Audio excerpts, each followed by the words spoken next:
Well, I'm glad he's okay. Yeah, I am. Yeah. All right. Hey, Ben, Yo, isn't everybody kind of really hairy to you? Really, Rich, I'm sorry. boy, you heard thunderous laughter to that one, didn't you? Well, I tried it before, but I tried it after you said what you said, but my microphone was muted, so nobody heard. It was funny then. Oh, so wait, Ben just gave you the hairy eyeball.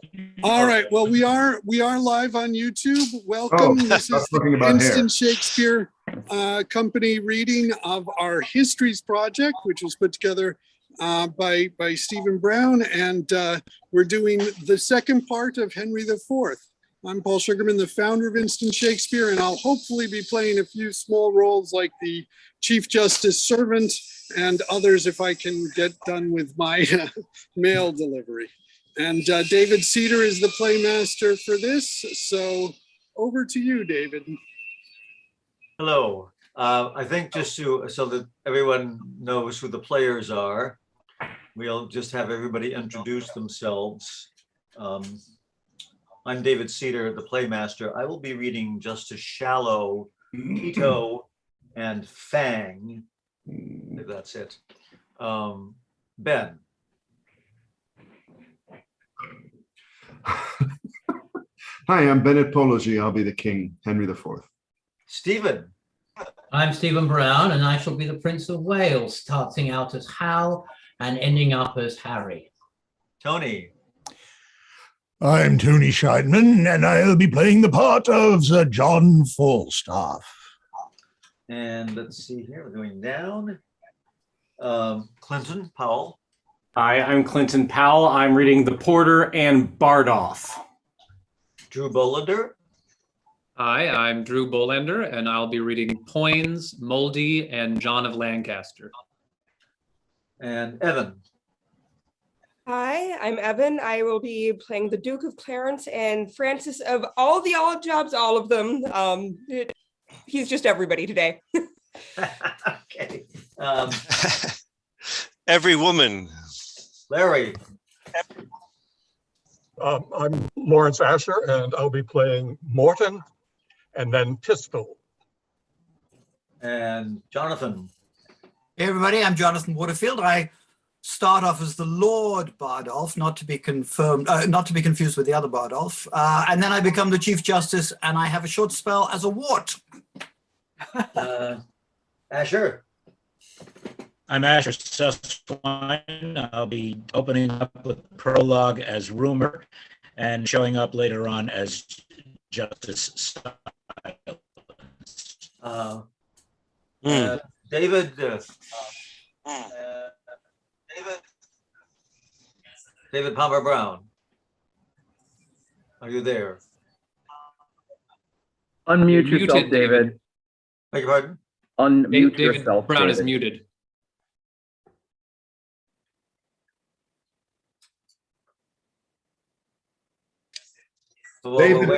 David Brown, you're muted.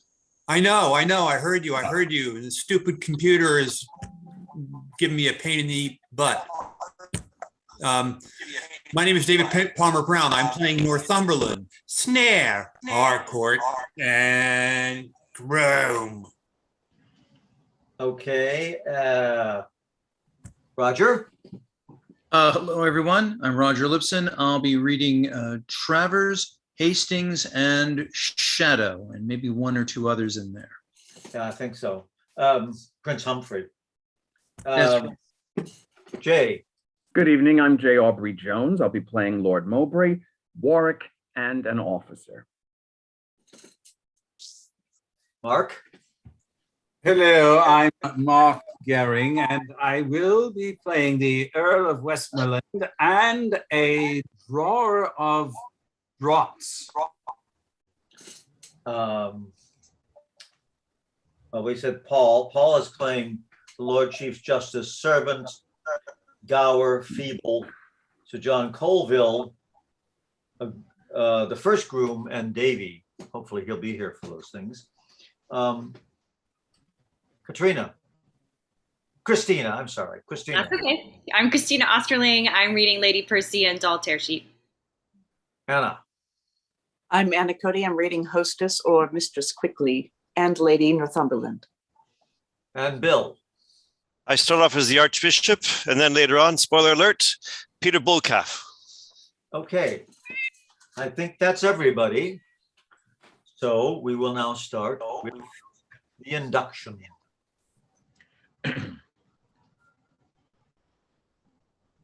Open your ears. For which of you will stop the vent of hearing when loud rumor speaks? I, from the Orient to the drooping West, making the wind my post horse, still unfold the acts commenced on this ball of earth. Upon my tongue continual slanders ride, the which in every language I pronounce, stuffing the ears of them with false reports. I speak of peace, while covert enmity, under the smile of safety, wounds the world. And who but rumor, who but only I, make fearful musters and prepared defense, whilst the big year, swollen with some other griefs, is thought with child by the stern tyrant war, and no such matter. Rumor is a pipe, blown by surmises, jealousies, sorry,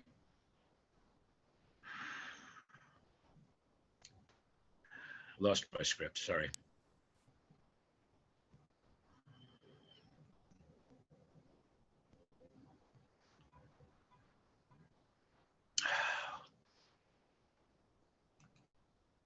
Oh, God almighty.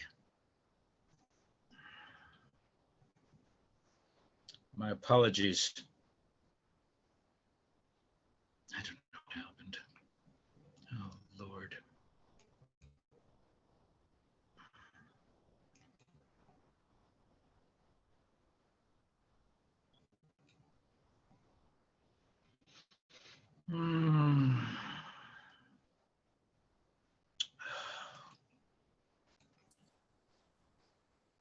Asher, can you find it? No, I can't. If I could, I would be here. But just, I apologize. Please try to bear with. I don't know what the hell happened. Can I? Do you mind if I continue so we can move ahead? David, I would start again at the beginning. You know, I have it. I can do it here. Okay, start at the beginning, Asher. I'm going to.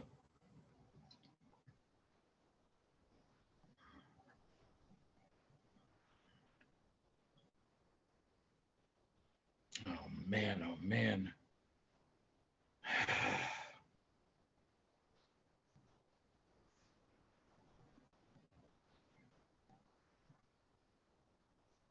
Is my camera on?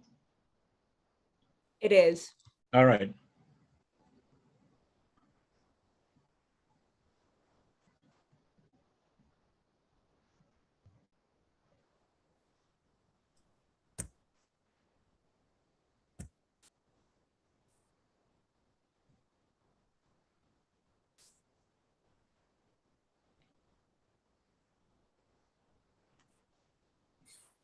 Upon my tongue continual slanders ride, the which in every language I pronounce, stuffing the ears of them with false reports. I speak of peace, while covert enmity, under the smile of safety, wounds the world. And who but rumor, who but only I, make fearful musters and prepared defense, whilst the big year, swollen with some other griefs, is thought with child by the stern tyrant war, and no such matter. Rumor is a pipe, blown by surmises, jealousies, conjectures, and of so easy and so plain a stop, that the blunt monster with uncounted heads, the still discordant wavering multitude, can play upon it. But what need I thus my well-known body to anatomize among my household? Why is rumor here? I run before King Harry's victory, who in a bloody field by Shrewsbury hath beaten down young Hotspur and his troops, quenching the flame of bold rebellion even with the rebels' blood. But what mean I to speak so true at first? My office is to noise abroad that Harry Monmouth fell under the wrath of noble Hotspur's sword, and that the king, before the Douglas rage, stooped his anointed head as low as death. This have I rumored through the peasant towns between the royal fields of Shrewsbury and this worm-eaten hold of Ragged Stone, where Hotspur's father, old Northumberland, lies crafty sick. The posts come tiring on, and not a man of them brings other news than they have learned of me. From rumor's tongues they bring smooth comforts false, worse than true wrongs.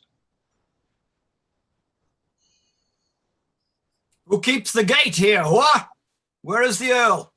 What shall I say you are? Tell thou the Earl that the Lord Bardolph does attend him here.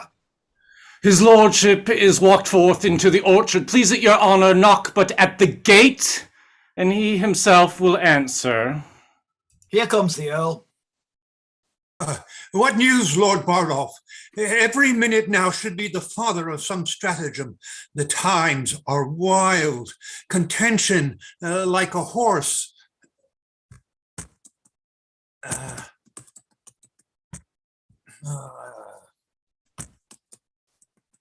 Full of high feeding, madly hath broke loose and bears down all before him. Noble Earl, I bring you certain news from Shrewsbury. Good, and heaven will. Well, as good as heart can wish. The king is almost wounded to the death, and in the fortune of my lord, your son, Prince Harry, slain outright, and both the Blunts killed by the hand of Douglas. Young Prince John and Westmoreland and Stafford fled the field, and Harry Monmouth's brawn, the hulk, Sir John, is prisoner to your son. Oh, such a day, so fought, so followed, and so fairly won, came not till now to dignify the time since Caesar's fortunes. How is this derived? Saw you the field? Came you from Shrewsbury? I spake with one, my lord, that came from thence, a gentleman well-bred and of good name, that freely rendered me these news for true. Here comes my servant Travers, whom I sent on Tuesday last to listen after news. Well, my lord, I overrode him on the way, and he is furnished with no certainties more than he haply may retail from me. Now, Travers, what good tidings come from you? My lord, Sir John Umphil turned me back with joyful tidings, and, being better horsed, outrode me. After him came Spurning Head, a gentleman almost forespent with speed that stopped by me. To breath his bloodied horse, he asked the way to Chester. And of him I did demand what news from Shrewsbury. He told me that rebellion had ill luck, and that young Harry Percy's spur was cold. With that, he gave his able horse the head, and bending forwards, struck his able heels up to the rowel head, and starting so, he seemed in running to devour the way, staying no longer a question. Ha! Again!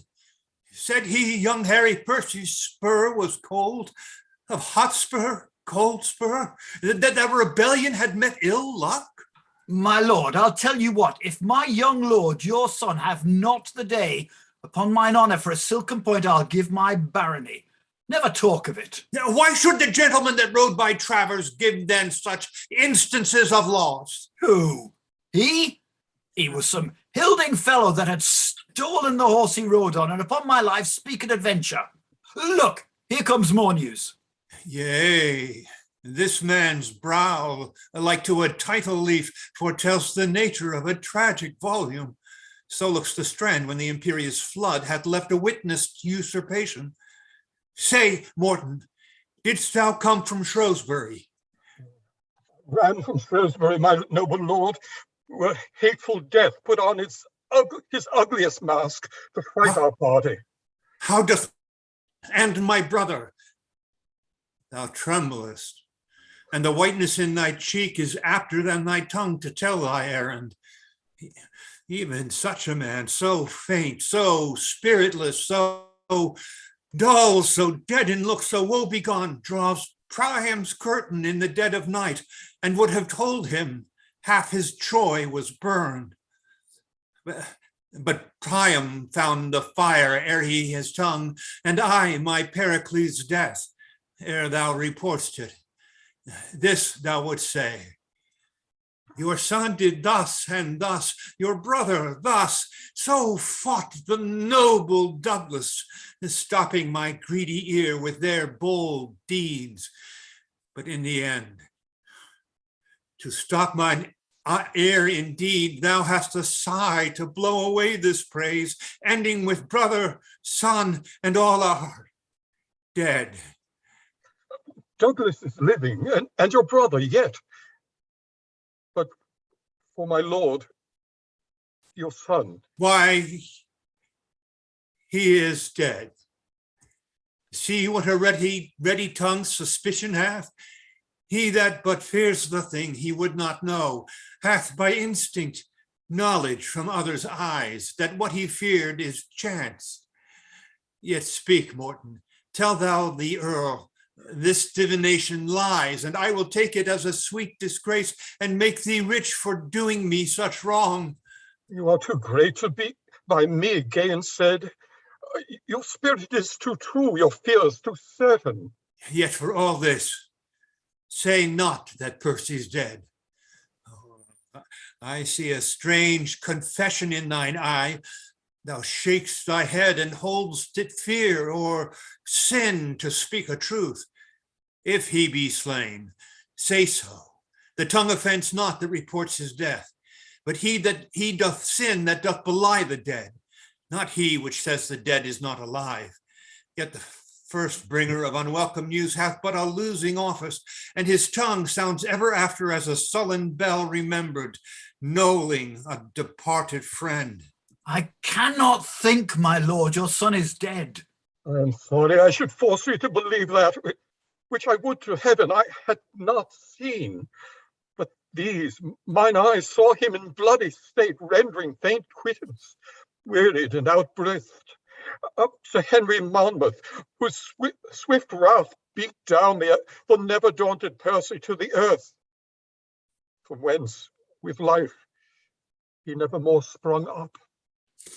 In few his death, whose spirit lent a fire even to the dullest peasant in his camp, being bruited once, took fire and heat away from the best-tempered courage in his troops, for from his metal was his party steeled, which once in him abated, all the rest turned on themselves like dull and heavy lead. And as the thing that's heavy in itself upon enforcement flies with greatest speed, so did our men, heavy in Hotspur's loss, lend to this weight such likeness with their fear, that arrows fled not swifter toward their aim than did our soldiers aiming at their safety fly from the field. Then was that noble Worcester too soon ta'en prisoner, and that furious Scot, that the bloody Douglas, whose well-laboring sword hath 3 times slain the appearance of the king, gained well his stomach, and graced the shame of those that turned their backs, and in his flight, stumbling in fear, was took.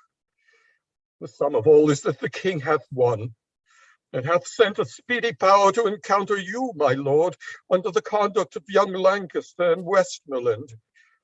This is the news at full. For this I shall have time enough to mourn.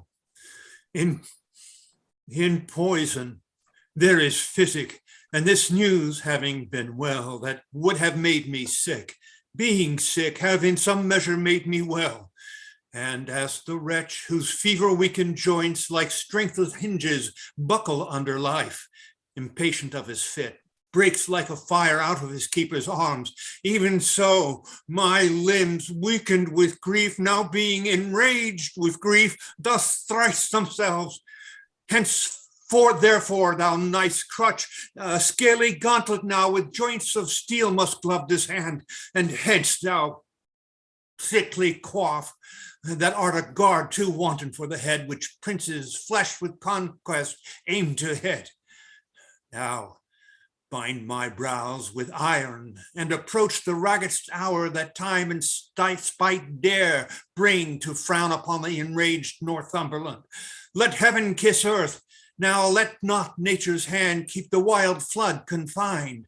Let order die, and let the world no longer be a stage to feed contention in a lingering act, but let one spirit of the firstborn Cain reign in all bosoms, that each heart being set on bloody courses, the rude scene may end, and darkness be the barrier of the dead. Sweet Earl, divorce not wisdom from your honor.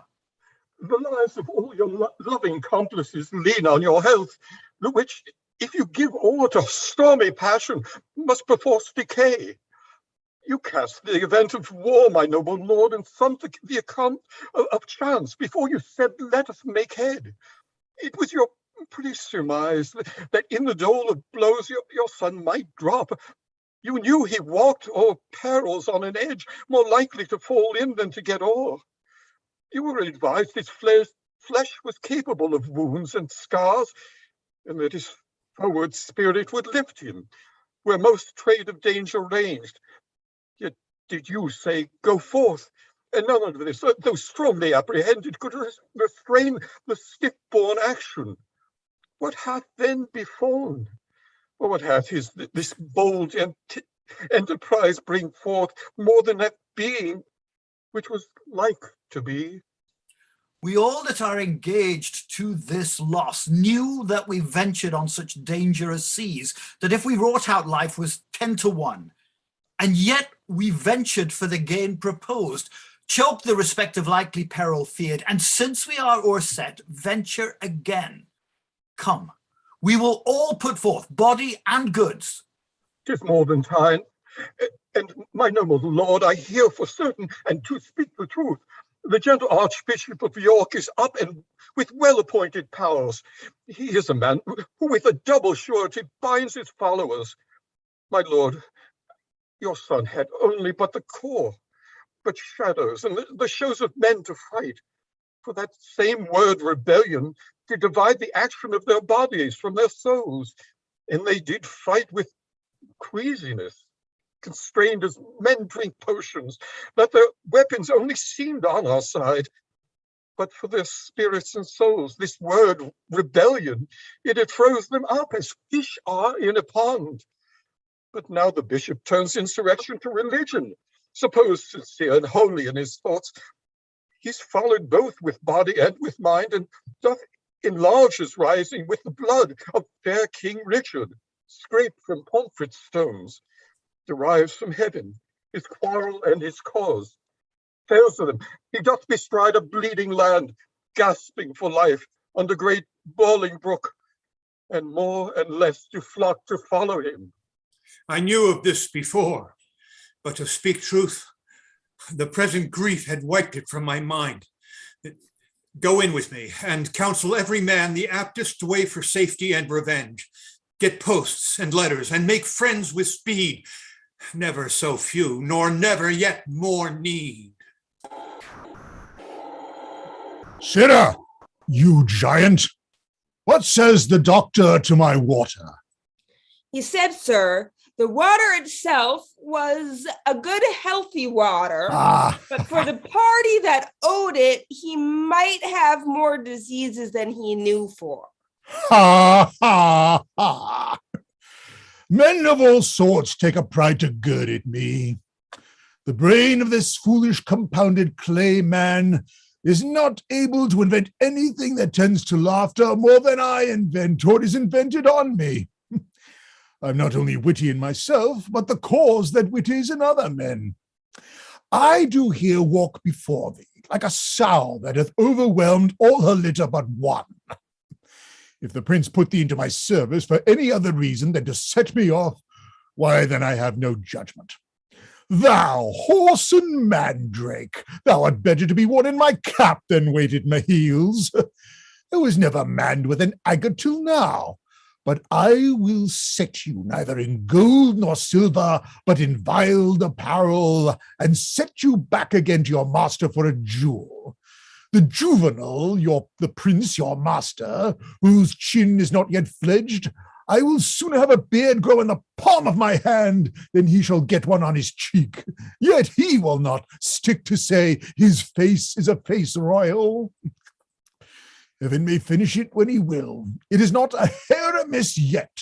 He may keep it still at a feast royal, for a barber shall never earn sixpence out of it. And yet he will be crowing, as if he had writ man ever since his father was a bachelor. He may keep his own grace, but he is almost out of mine, I can assure him. What said Master Dumbledon about the satin for my short cloak and slops?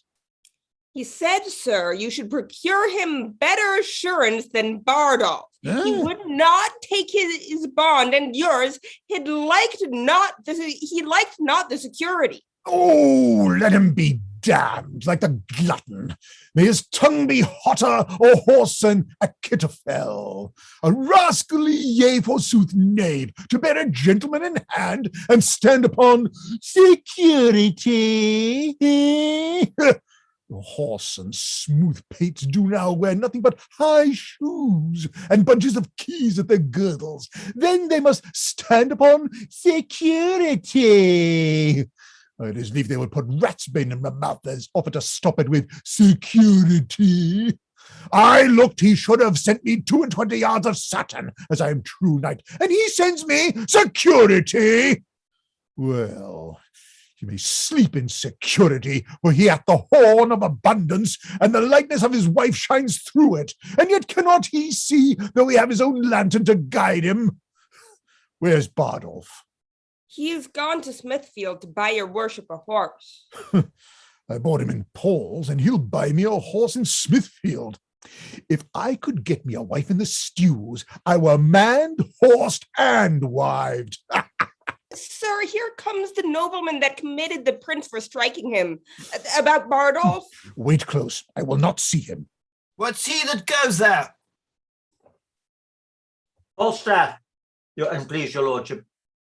He that was in question for the robbery? He, my lord, but he hath since done good service at Shrewsbury, and as I hear, is now going with some charge to the Lord John of Lancaster. What? To York? Call him back again. Sir John Falstaff. Boy, tell him I am deaf.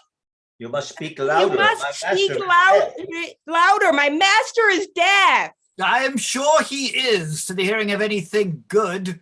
Go pluck him by the elbow. I must speak with him. Sir John? Huh? What? A young knave and beg? Is there not wars? Is there not employment? Doth not the king lack soldiers? Do not the rebels want soldiers?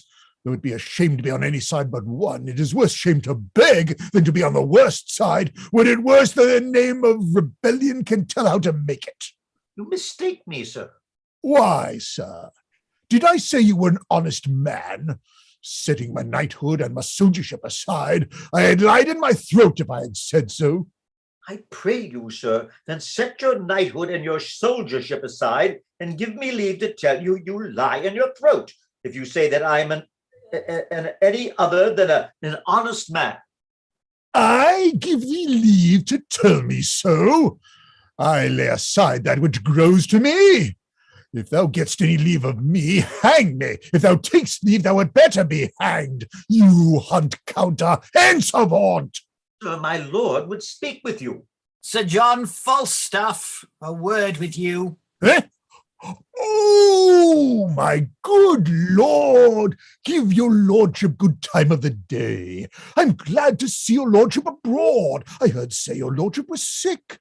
I hope your lordship goes abroad by advice. Your lordship, though not clean past your youth, hath yet some smack of age in you, some relish of the saltness of time, and I most humbly beseech your lordship to have a reverent care of your health. Sir John, I sent you before your expedition to Shrewsbury. If it please your lordship, I hear his majesty is returned with some discomfort from Wales. I talk not of his majesty. You would not come when I sent for you? And I hear, moreover, his highness has fallen into the same horse and apoplexy. Well, heaven mend him. I pray, let me speak with you. This apoplexy is, as I take it, a kind of lethargy, a sleeping of the blood, or hoarse and tingling. What tell you me of it? Be it as it is. It hath it original from much grief, from study and perturbation of the brain. I have read the cause of his effects in Galen. It is a kind of deafness. I think you have fallen into the disease, for you hear not what I say to you. Very well, my lord, very well. Rather, and please you, it is the disease of not listening, the malady of not marking, that I am troubled withal. To punish you by the heels would amend the attention of your ears, and I care not if I be your physician. I am as poor as Job, my lord, but not so patient. Your lordship may administer the potion of imprisonment to me in respect of poverty, but how I should be your physician to follow your prescriptions, the wise may make some dram of a scruple, or indeed a scruple itself. I sent for you when there were matters against you for your life to come speak with me. As I was then advised by my learned counsel in the laws of this land service, I did not come. Well, the truth is, Sir John, you live in great infamy. He that buckles him in my belt cannot live in less. Your means is very slender, but your waist is great. Oh, I would it were otherwise. I would my means were greater and my waist slenderer. You have misled the youthful prince. The young prince hath misled me. I am the fellow with the great belly, and he my dog. Well, I am loath to gore the new-healed wound. Your day's service at Shrewsbury hath a little gilded over your night's exploit on Gad's Hill. You may thank the unquiet time for your quiet or posting that action. My lord? But since all is well, keep it so. Wake not a sleeping wolf. To wake a wolf, it is as bad as to smell a fox. What? You are as a candle, the better part burnt out. A wassail candle, my lord, all tallow. If I did say of wax, my growth would approve the truth. There is not a white hair on your face but should have this effect of gravity. His effect of gravy, gravy, gravy.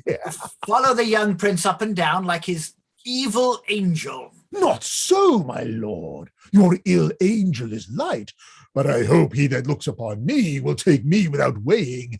And yet, in some respects, I grant, I cannot go, I cannot tell.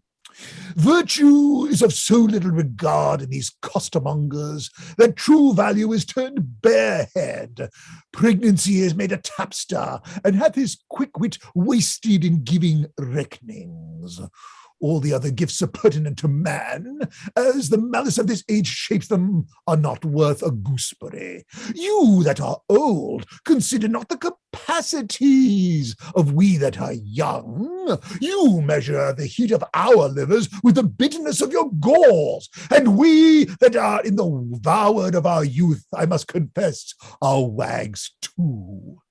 Do you set down your name in the scroll of youth that are written down old, with all the characters of age? Have you not a moist eye, a dry hand, a yellow cheek, a white beard, a decreasing leg, an increasing belly? Is not your voice broken, your wind short, your wit single, and every part about you blasted with antiquity? But will you call yourself young? Fie, fie, fie, Sir John. My lord, I was born with a white head and something around belly. For my voice, I have lost it with hallooing and singing of anthems. To approve my youth, father, I will not. The truth is, I am only old in judgment and understanding. And he that will caper with me for 1,000 marks, let him lend me the money and have at him. For the box of the ear that the prince gave you, he gave it like a rude prince, and you took it like a sensible lord. I have checked him for it, and the young lion repents. Marry, not in sackcloth and ashes, but in new silk and old sack. Well, heaven send the prince a better companion. Heaven send the companion a better prince. I cannot rid my hands of him. Well, the king hath severed you and Prince Harry. I hear you are going with Lord John of Lancaster against the Archbishop and the Earl of Northumberland. Yes, I thank your pretty sweet wit for it. But look you, pray, all you that kiss my lady peace at home, that our armies join not in a hot day. For if I take but 2 shirts out with me, and I mean not to sweat extraordinarily, if it be a hot day, if I brandish anything but my bottle, would I might never spit white again. There is not a dangerous action can peep out his head, but I am thrust upon it. Well, I cannot last ever. Well, be honest, and heaven bless your expedition. Will your lordship lend me £1,000 to finish me forth?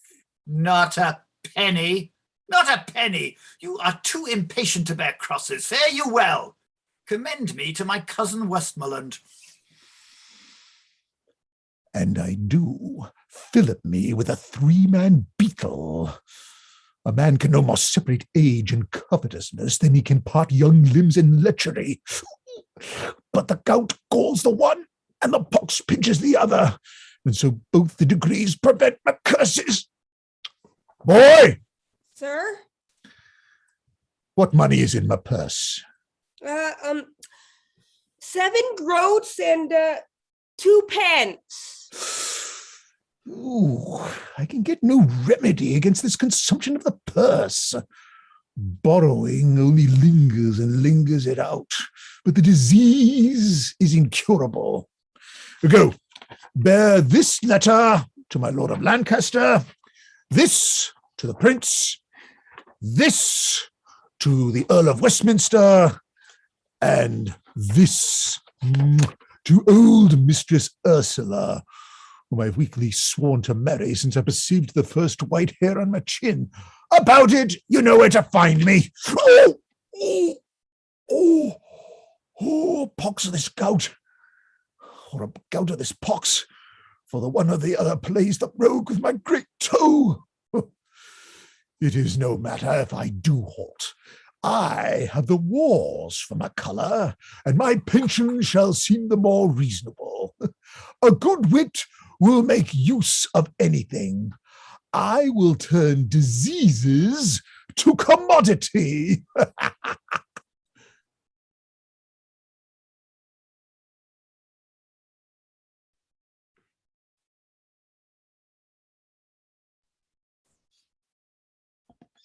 Thus have you heard our causes and know our means, and my most noble friends, I pray you all speak plainly your opinions of our hopes.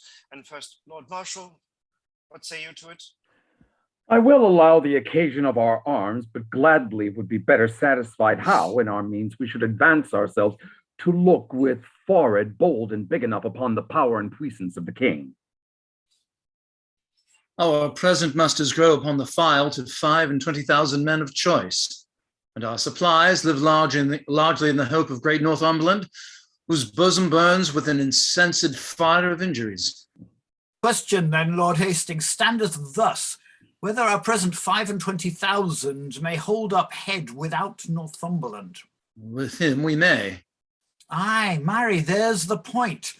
But if without him we be thought too feeble, my judgment is we should not step too far till we had his assistance by the hand. For in a theme so bloody-faced as this, conjecture, expectation, and surmise of aids uncertain should not be admitted. Very true, Lord Bowdolph. For indeed, it was young Hotspur's case at Shrewsbury. It was, my lord, who lined himself with hope, eating the air on promise of supply, flattering himself with project of a power much smaller than the smallest of his thoughts, and so, with great imagination, proper to madmen, led his powers to death, and winking leaped into destruction. Yeah, but, by your leave, it never yet did hurt to lay down likelihoods and forms of hope. Yes, if this present quality of war, indeed the instant action, a cause on foot, lives so in hope, as in an early spring, we see the appearing buds, which to prove fruit, hope gives not so much warrant as despair that frost will bite them.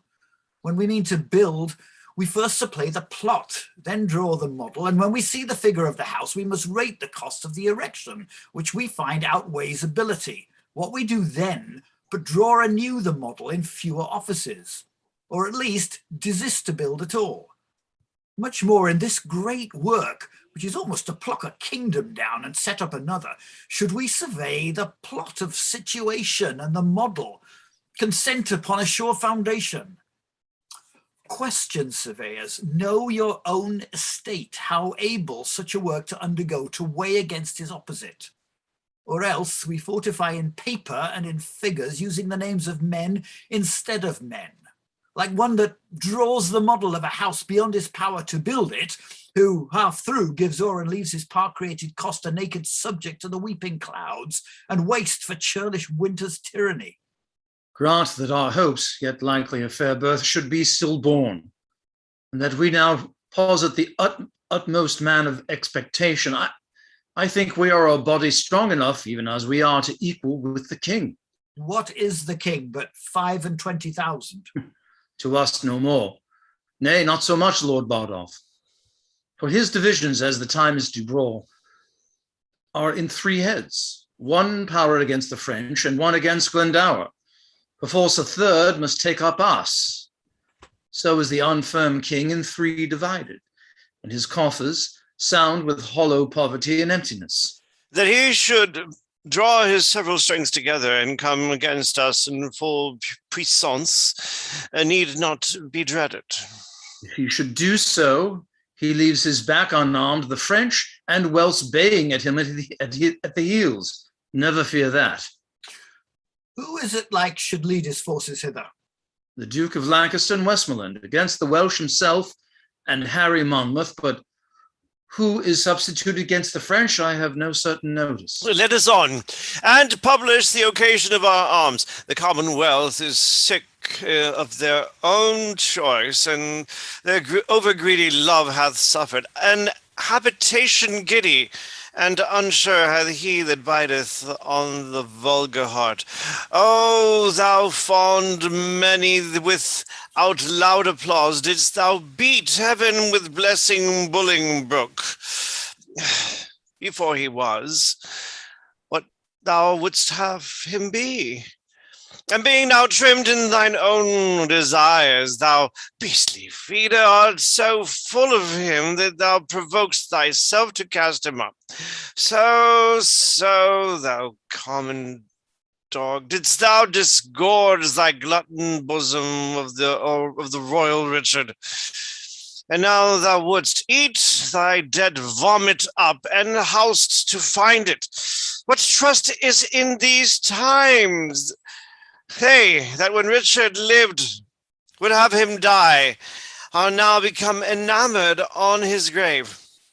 Thou that threwest dust upon his goodly head when thou proud London he came sighing on, and after admired heeds of Bolingbroke, Christ, now worth yield us the king again, and take thou this, O thoughts of men accursed, past and to come seems best, things present worst.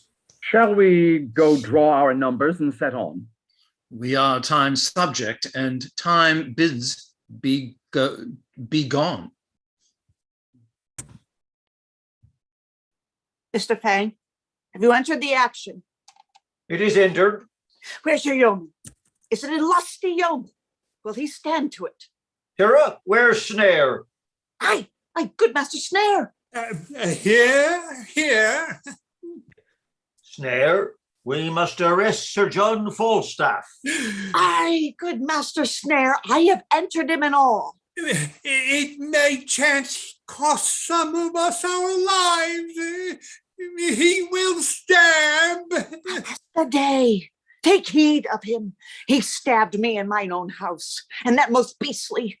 He cares not what mischief he doth if his weapon be out. He will foin like any devil. He will spare neither man, woman, nor child. If I can close with him, I care not for his thrust. No, nor I neither. I'll be at your elbow. If I but fished him once, if he come but within my vice. I am undone with his going.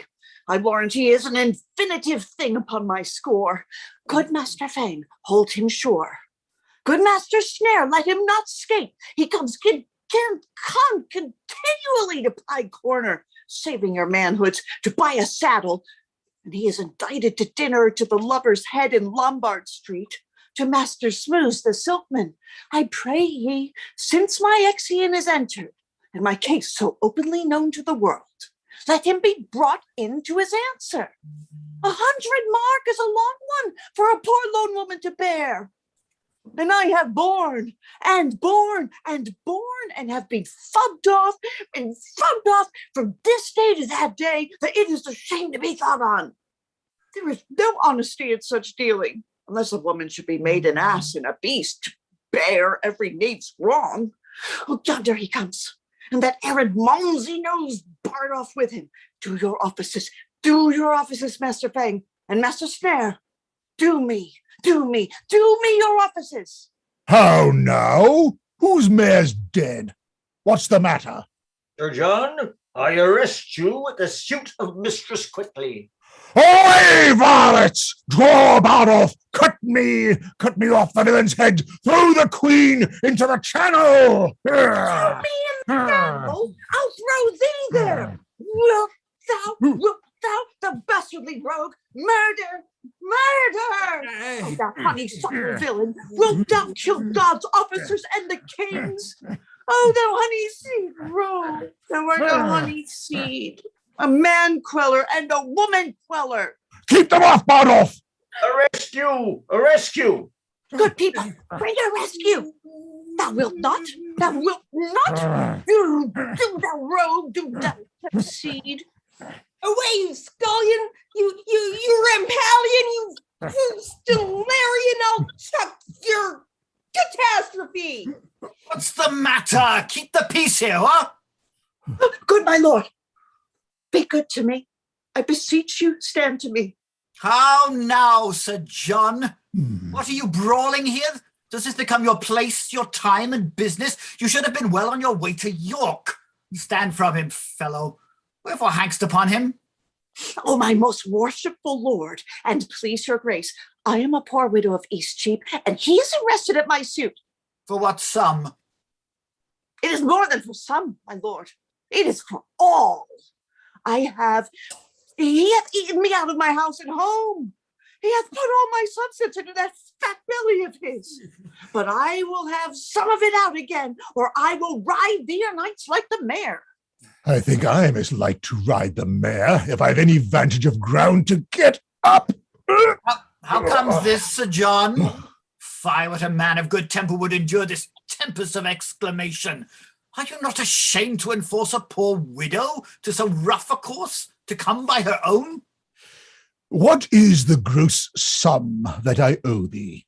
Marry, if thou wert an honest man, thyself, and the money too. Thou didst swear to me upon a parcel gilt goblet, sitting in my dolphin chamber at the round table by a sea coal fire on Wednesday in Whitsun week, when the prince broke thy head for likening him to a singing man of Windsor. Thou didst swear to me then, as I was washing thy wound, to marry me and make me my lady thy wife. Canst thee deny it? Did not Goodwife Keats, the butcher's wife, come in then and call me Gossip Quickly, coming in to borrow a mess of vinegar, telling us she had a good dish of prawns, whereby it didst desire to eat some? Whereby I told thee they were ill for a green wound? And didst thou not now, when she was gone downstairs, desire me to be no more familiar with such poor people, saying that ere long they should call me madam? And didst thee not kiss me?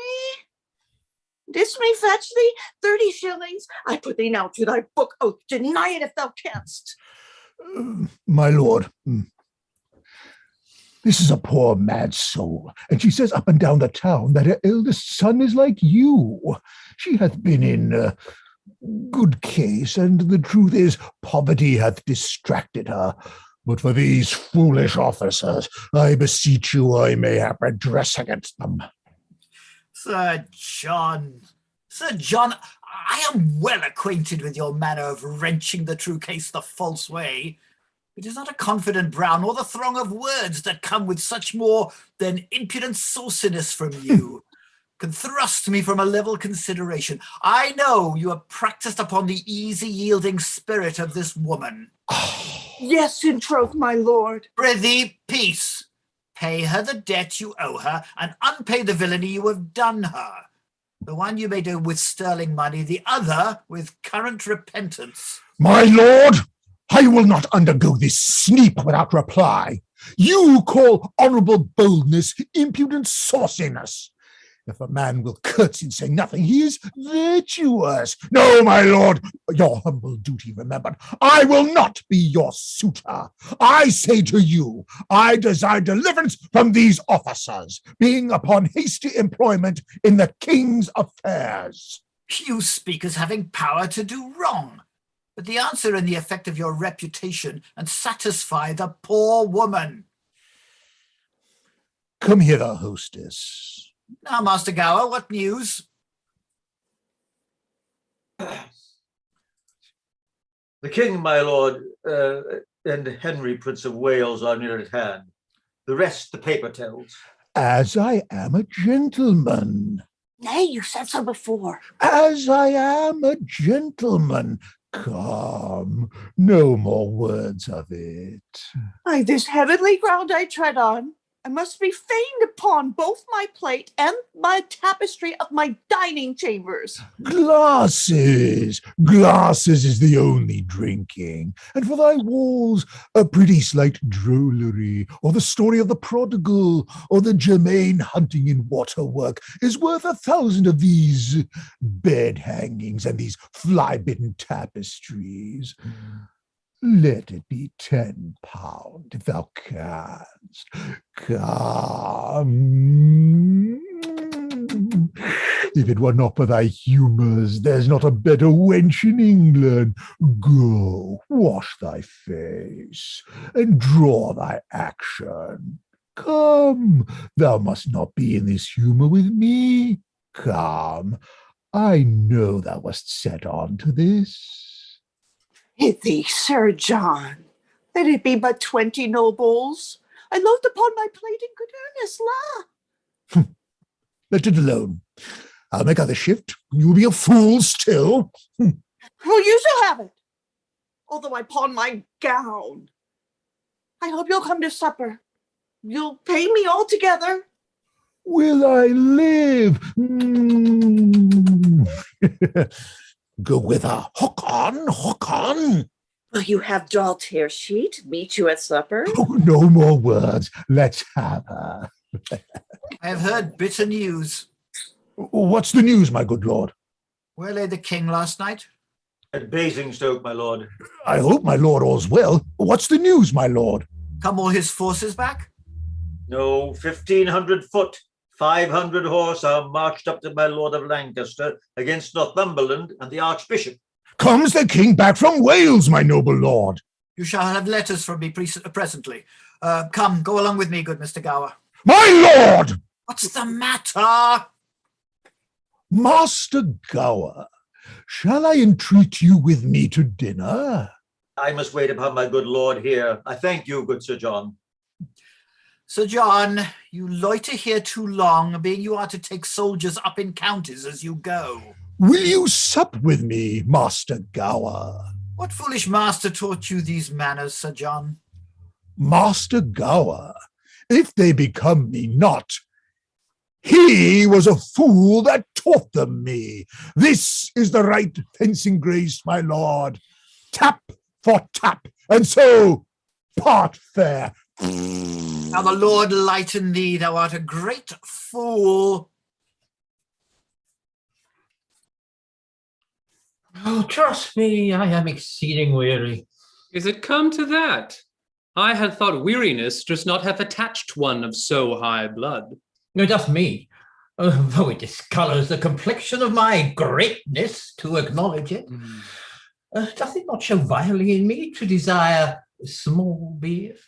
Why? A prince should be not so loosely studied as to render so weak a composition. Belike then, my appetite was not princely got.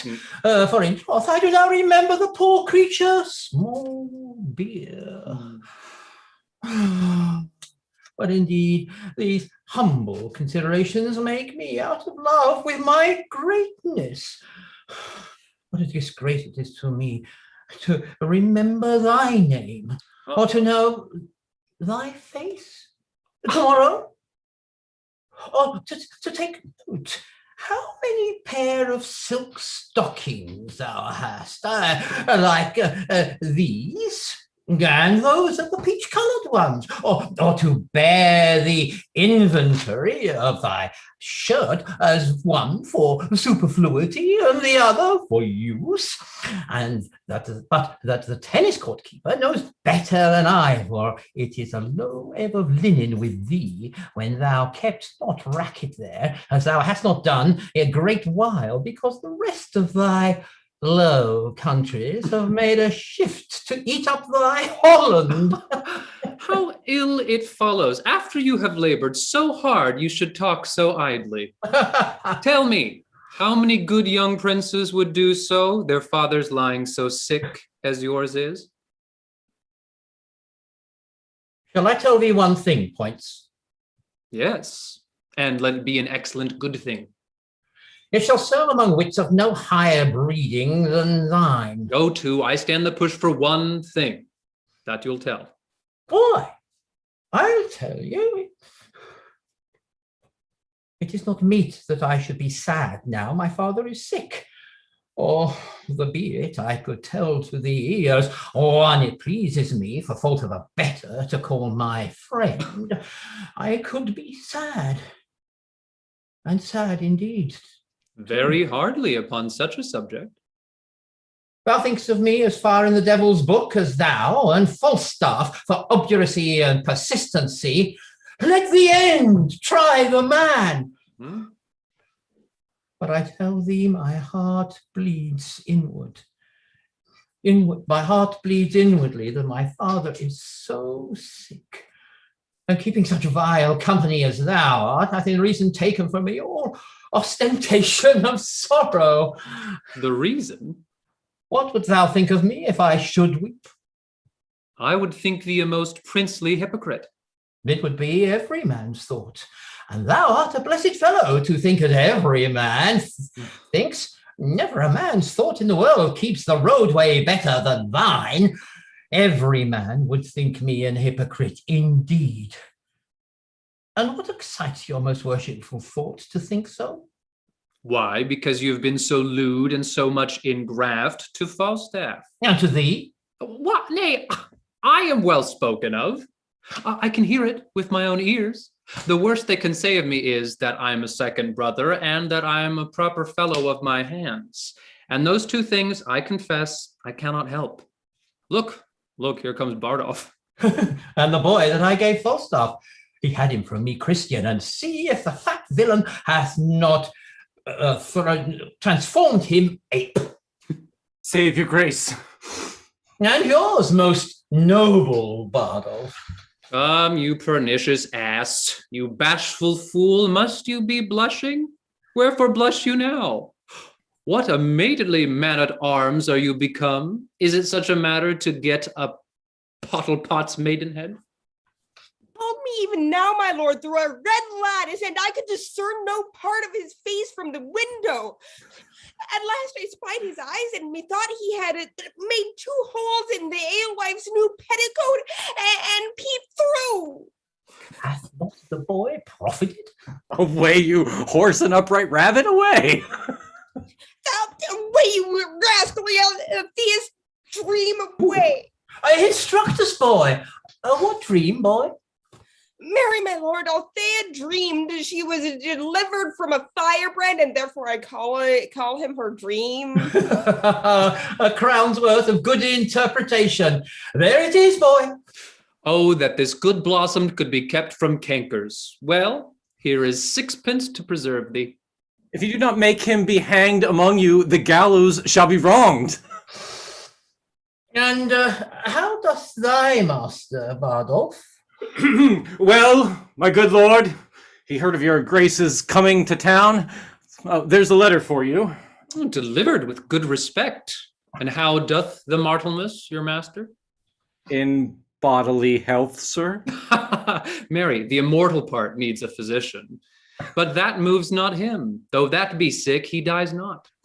Oh, I do allow this wen to be as familiar with me as my dog. And he holds his place. Oh, look you, he writes. Ooh, letter. John Falstaff, knight. Oh, every man must know that, as oft as he hath occasion to name himself. Even like those that are kin to the king, for they never prick their finger, but they say, there is some of the king's blood spilt.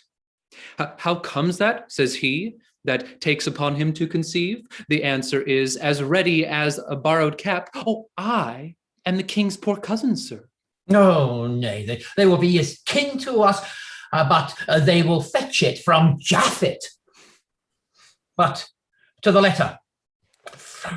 Sir John Falstaff, knight, to the son of the king, nearest his father, Harry, Prince of Wales. Why, this is a certificate. Peace. I will imitate the honourable Romans in brevity. Sure, he means brevity in breath, short-winded. Commend me to thee. I commend thee, and I leave thee. Be not too familiar with points, for he misuses thy favours so much that he swears thou art to marry his sister Nell. Repent at idle times as thou mayest, and so farewell. Thine by yea and nay, which is as much to say as thou usest him, Jack Falstaff with my familiars, John with my brothers and sister, and Sir John with all Europe. I will steep this letter in sack and make him eat it. That's to make him eat 20 of his words. But do you use me thus, Ned? Must I marry your sister? May the wench have no worse fortune, but I never said so. Well, thus we play the fools with the time, and the spirits of the wise sit in the clouds and mock us. Is your master here in London? Yes, my lord. Where stops he? Doth the old boar feed in the old Frank? At the old place, my lord. In Eastcheap. Oh, what company? Ephesians, my lord, of the old church. Some any women with him? None, my lord, but old Mistress Quickly. And Madame Tearsheet. What pagan may that be? A proper gentlewoman, sir, and a kinswoman of my master's. Even such kin as the parish heifers are to the town bull. Shall we steal upon them, Ned, at supper? I am your shadow, my lord. I'll follow you. Sirrah, you boy, and Bardolph, no word to your master that I am yet in town. There's for thy silence. I have no tongue, sir. And for mine, sir, I will govern. Very well, go. This dull Tearsheet should be some road. I warrant you as common as the way between St. Albans and London. How might we see Falstaff bestow himself tonight in his true colours, and not ourselves be seen? Put on 2 leather jerkins and aprons, and wait upon him at his table like drawers. Oh, from a god to a bull! A heavy declension was Joe's case. From a prince to apprentice, a low transformation that shall be mine. For in everything the purpose must weigh with the folly. Follow me, Ned.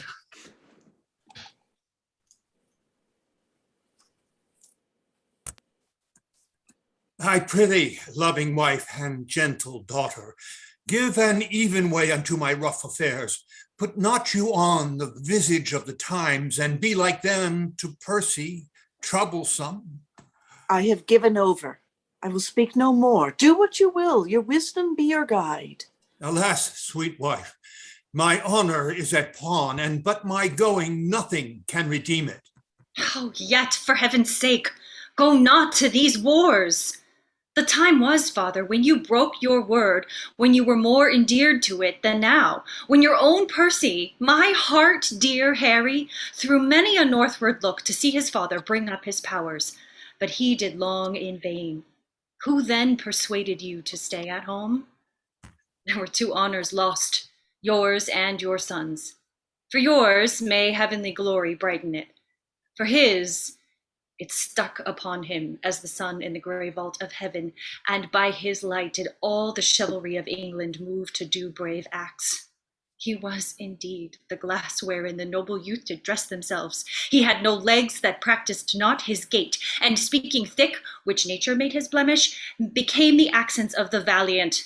For those who could speak low and tardily would turn their own perfection to abuse to seem like him. So that in speech, in gait, in diet, in affections of delight, in military rules, humors of blood, he was the mark and the glass, copy and book that fashioned others. And him, wondrous, him, miracle of men, him did you leave, second to none, unseconded by you, to look upon the hideous god of war in disadvantage, to abide a field where nothing but the sound of Hotspur's name did seem defensible. So you left him. Never, oh never do his ghost the wrong to hold your honor more precise and nice with others than with him. Let them alone. The marshal and the archbishop are strong. Had my sweet Harry had but half their numbers, today might I, hanging on Hotspur's neck, have talked of Monmouth's grave. Beshrew your heart, fair daughter. You do draw my spirits from me with new lamenting ancient oversights. But I must go and meet with danger there, or it will seek me in another place and find me worse provided. Oh, fly to Scotland, till that the nobles and the armed commons have of their puissance made a little taste. If they get ground and vantage of the king, then join you with them, like a rib of steel, to make strength stronger. But for all our loves, first let them try themselves.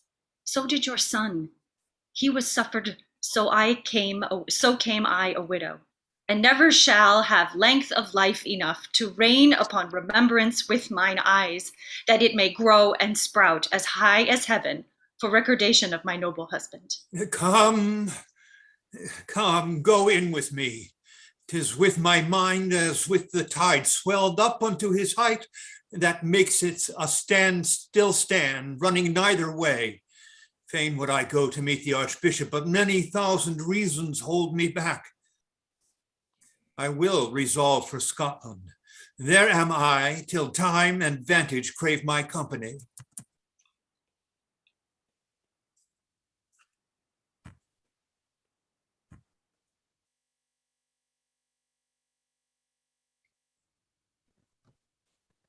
We have a first drawer.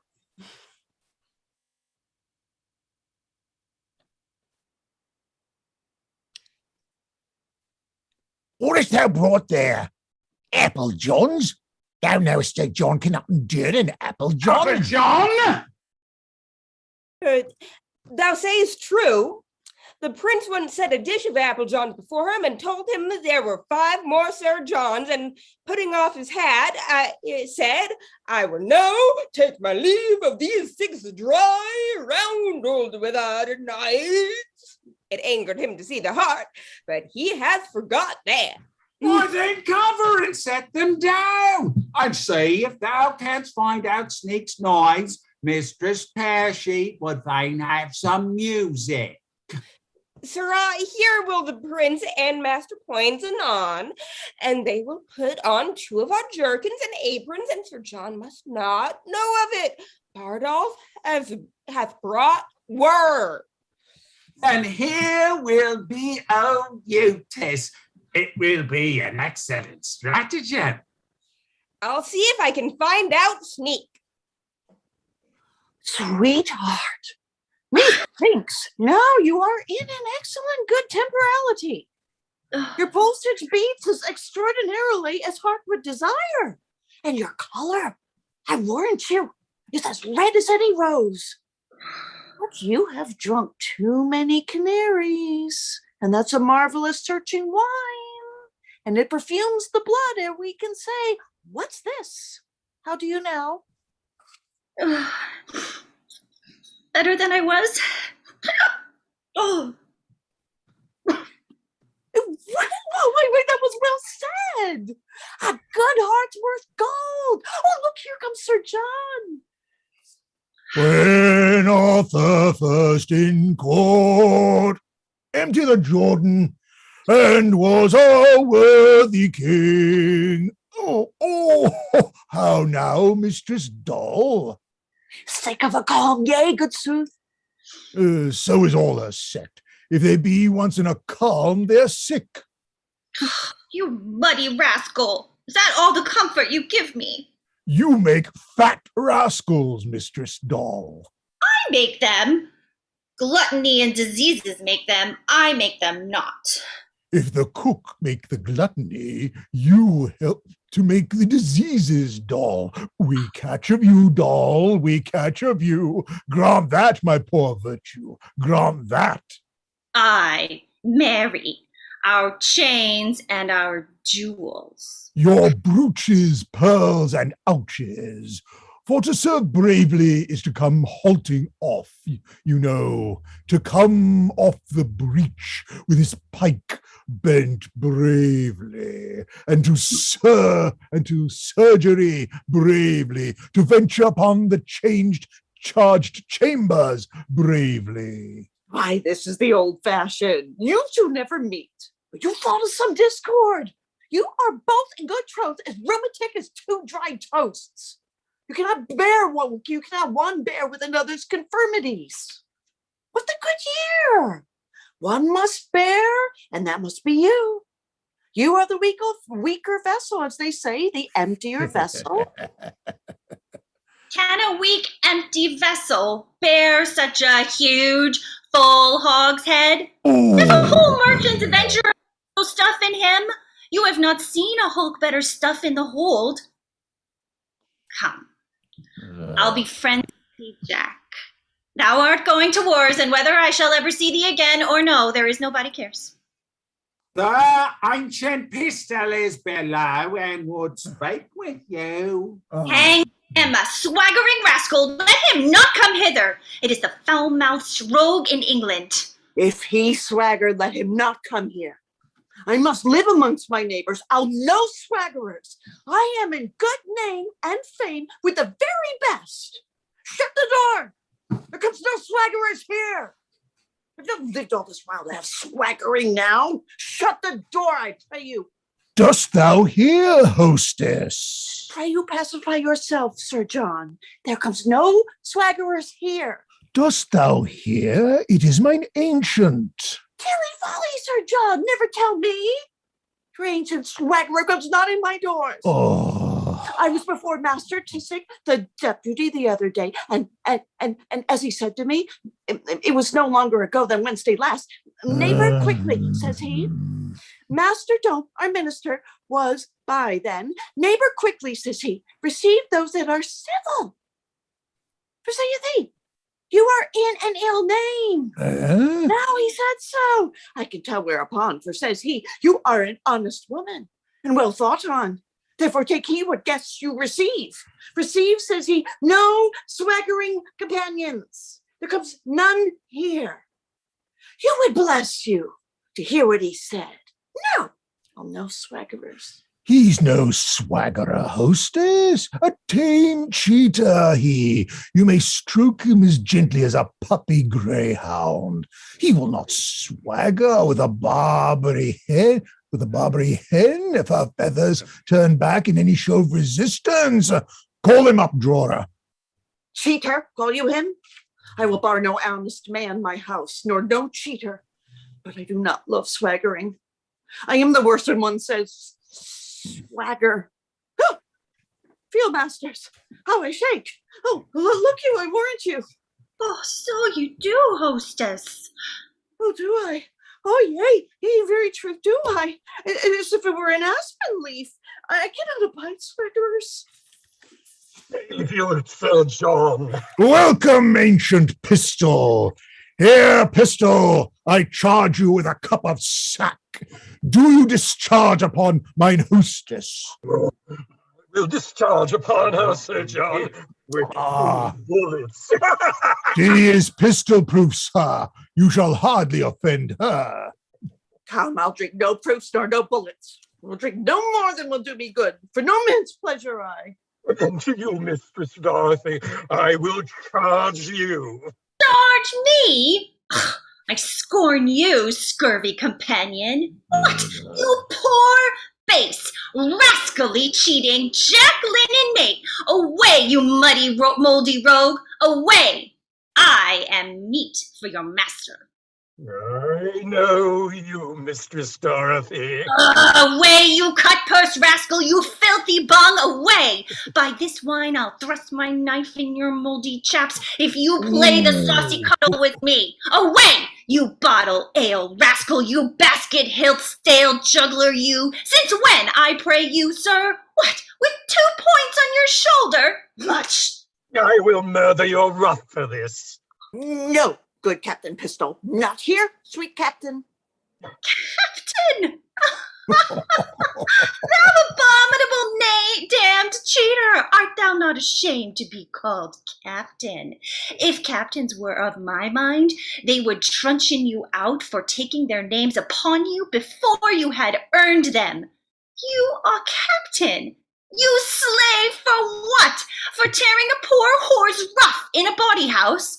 He, a captain! Hang him, rogue! He lives upon moldy stewed prunes and dried cakes. A captain? Villains will make the word captain odious, therefore captains had need look to it. Pray thee, go down, good ancient. Harkye further, Mistress Doll. Not I tell thee what, Corporal Bardolph, I could tear her. I'll be revenged upon her. Lady, go down! I'll see her damned first, to Pluto's damned lake, to the infernal deep where Erebus and tortures build also. Hold hook and line, say I, down, down, down, down, fate. Have we not any higher in air?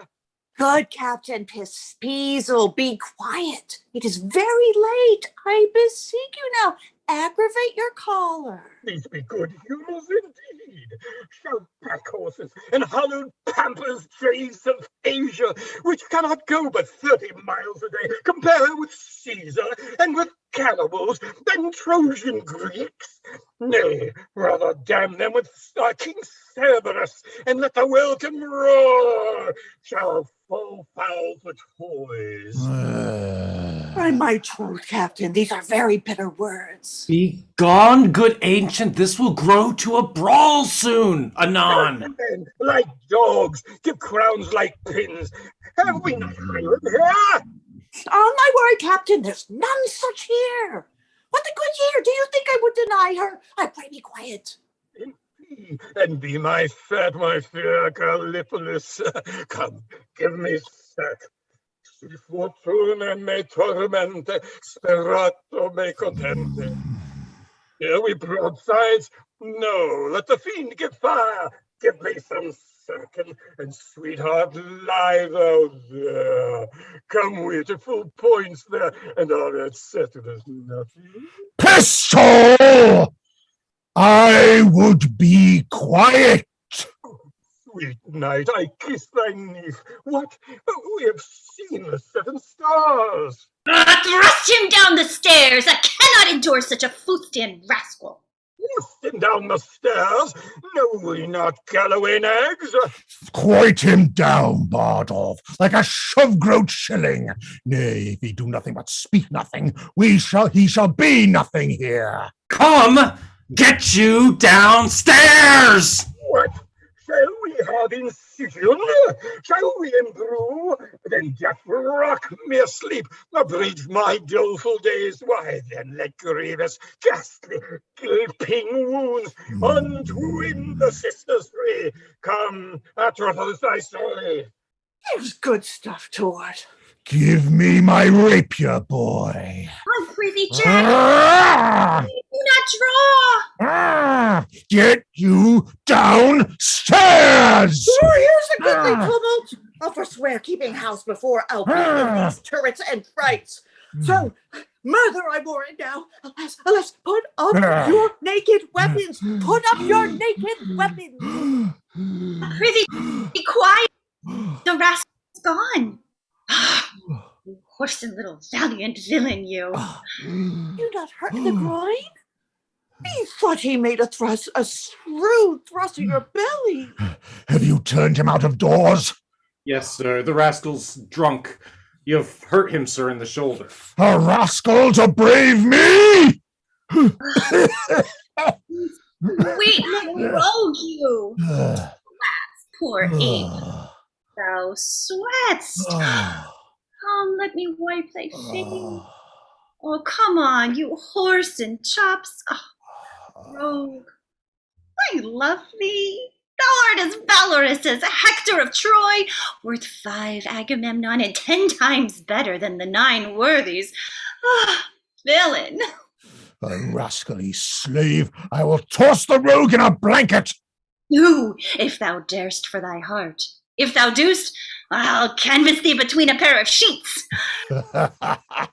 Music is come, sir. Let them play, sirs. Sit on my knee, doll.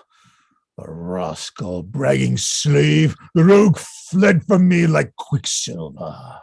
And thou followedst him like a church. Thou whoreson little tidy Bartholomew born piggy. When wilt thou leave fighting on days and foining on nights and begin to patch up thine old body for heaven? Peace, good doll. Do not speak like a death's head. Do not bid me remember mine end. Sarah, what humor is the prince of? Huh? Oh, a good, shallow young fellow. He would have made a good pantler. He would have chipped bread well. They say points at the good wit. A good wit? Hang him, baboon. His wit is as thick as Tewkesbury mustard. There is no more conceit in him than is in a mallet. Why doth the prince love him so, then? Because their legs are both of a bigness, and he plays it quite swell, and eats conger and fennel, and drinks off candles' ends for flap dragons, and rides the wild mare with the boys, and jumps upon joined stools, and swears with a good grace, and wears his boot very smooth, like unto the sign of the leg, and breeds no bait with telling of discreet stories, and such other gamble faculties he hath that show a weak mind and an able body, for the which the prince admits him. For the prince himself is such another. The weight of an hair will turn the scales between their haberdepois. Not this thief of a wheel have his ears cut off. Let us beat him before his whore. Look, withered elder hath not his poll clawed like a parrot. Is it not strange that desire should so many years outlive performance? Kiss me, doll. Saturn and Venus this year in conjunction. What says the almanac to that? And look whether the fiery Trigon, his man, be not lisping to his master's tables, his notebook, his counsel keeper. Thou dost give me flattering busses. Nay, truly, I kiss thee with a most constant heart. I am old. I am old. I love thee better than I love e'er a scurvy young boy of them all. What stuff wilt thou have a kirtle of? I shall receive money on Thursday. Thou shalt have a cap tomorrow. A merry song. Come. It grows late. We will to bed. Thou wilt forget me when I am gone. Thou wilt set me weeping if thou say'st so. Prove that ever I dress myself handsome till thy return. Well, hearken the end. Some sack, Francis! None, sir. A bastard son of the king's, and are not thou Poins' brother? Why, thou globe of sinful continence, what a life dost thou lead? Oh, better than thou. I am a gentleman. Thou art a drawer. Oh, very true, sir. And I come to draw you out by the ears. Oh, the Lord preserve thy good grace. Welcome to London. Now, having blessed that sweet face of thine, what, do you come from Wales? Thou horse and mad compound of majesty, by this light flesh and corrupt blood, thou art welcome. You fat fool, I scorn you. My lord, he will drive you out of your revenge and turn you all to merriment, if you take not the heat. Oh, you horse and Calamine, you, how vilely do you speak of me even now before this honest, a virtuous, civil, gentlewoman? Say not your good heart, and so she is by my troth. Didst thou hear me? Yes. And you knew me as you did when you ran away by Gad's Hill. You knew I was at your back and spoke it on purpose to try my patience. Oh, no, not so. I did not think thou wast within hearing. I shall drive you then to confess the willful abuse. And then I know how to handle you. No abuse, Hal, on mine honor, no abuse. Are you not to dispraise me? You can call me pantler and bread chopper and I know not what. No abuse, Hal. No abuse. No abuse, Ned, in the world. Honest Ned, none. I dispraised him before the wicked, that the wicked might not fall in love with him, in which doing I have done the part of a careful friend and a true subject, and thy father is to give me thanks for it. No abuse, Hal, none, Ned, none, no boys, none. See now whether pure fear and entire cowardice does not make thee wrong this virtuous gentlewoman to close with us. Is she of the wicked? Is thine hostess here of the wicked? Or is the boy of the wicked? Or honest Bardolph, whose seal burns in his nose, of the wicked? Answer, thou dead elm, answer. The fiend hath pricked down Bardolph irrevocable, and his face is Lucifer's privy kitchen, where he doth nothing but roast malt worms. For the boy, there is a good angel about him, but the devil outbids him too. And for the women? Oh, for one of them, she is in hell already and burns poor souls. For the other, I owe her money, and whether she be damned for that, I know not. No, I warrant you. No, I think thou art not. I think thou art quit for that. Marry, there is another indictment upon thee, for suffering flesh to be eaten in thy house, contrary to the law, for the which I think thou wilt howl. All victuals do so. What is a joint of mutton or two in a whole Lent? You, gentlewoman. What says your grace? His grace says that which his flesh rebels against. Who knocks so loud at door? Look to the door there, Francis!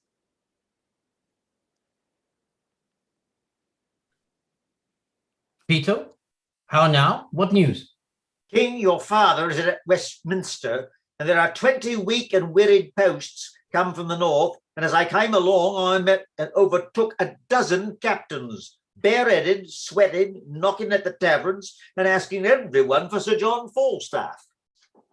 By heaven, Poins, I feel me much to blame, so idly to profane the precious time when tempests of commotion, like the south burn with the black vapour, doth begin to melt and drop upon our bare unarmed heads. Give me my sword and cloak. Falstaff, good night. Now comes in the sweetest morsel of the night, and we must hence and leave it unpicked. More knocking at the door? How now? What's the matter? You must await a court, sir. Presently, a dozen captains stay at door for you. Pay the musicians. Sirrah, farewell, hostess. Farewell, doll. You see, my good wenches, how men of merit are sought after. The undeserver may sleep when the man of action is called on. Farewell, good wenches. If I be not sent away post, I will see you again ere I go. Cannot speak.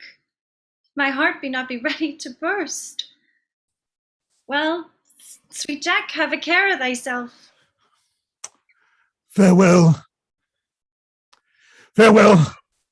Oh, fare thee well. I have known thee these 29 years come Peatscog time, but an honester and truer hearted man. Well, fare thee well. Mistress Tearsheet? What's the matter? Did Mistress Tearsheet come to my master? Oh, run, doll, run, good doll.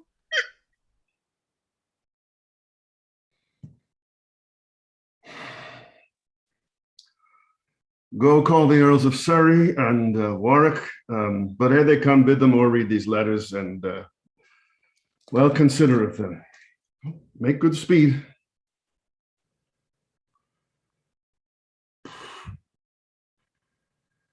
How many thousands of my poorest subjects are at this hour asleep?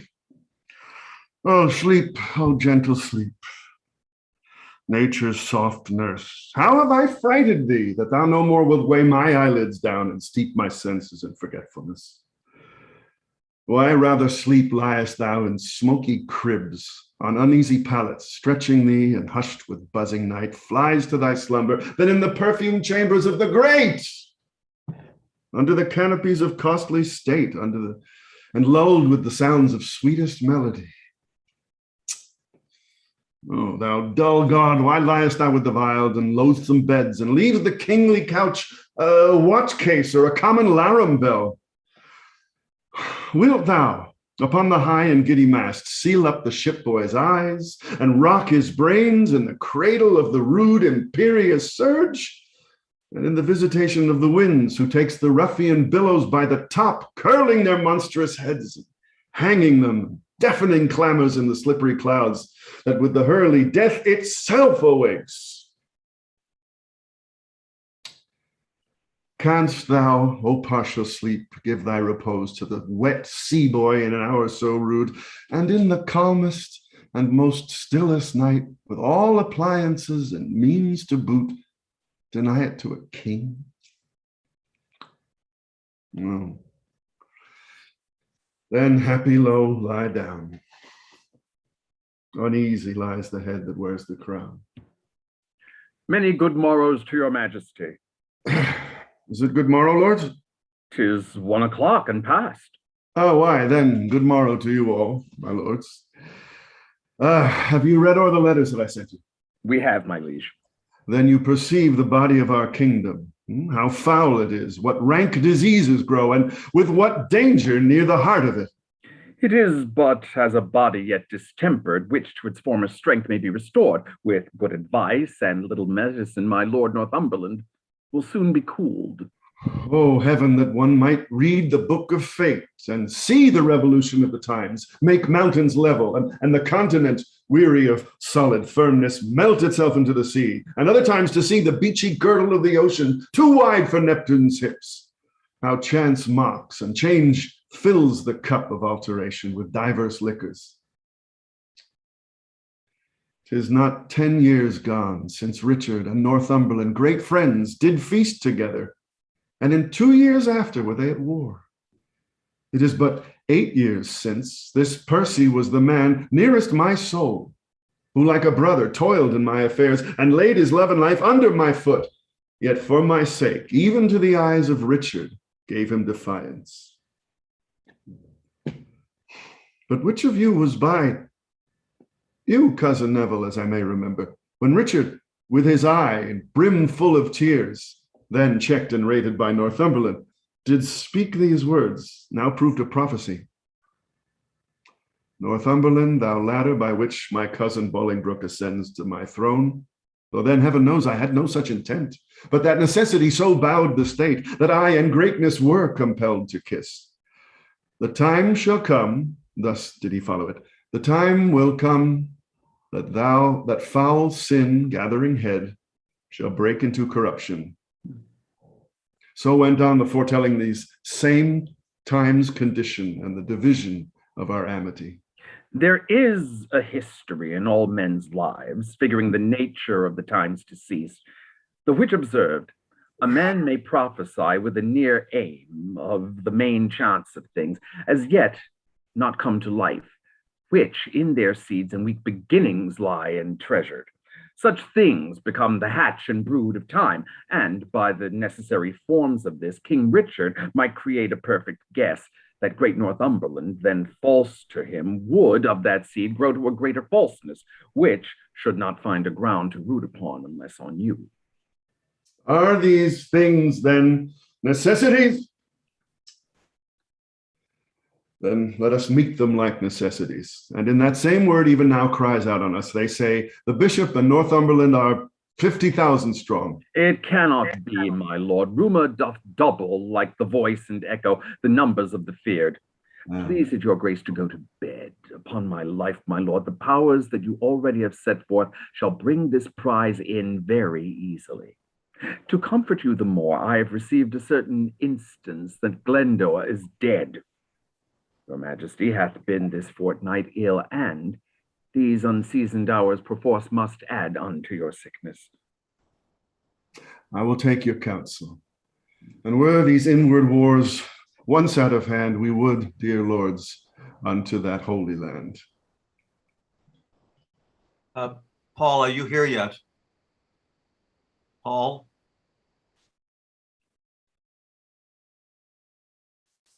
I did see him.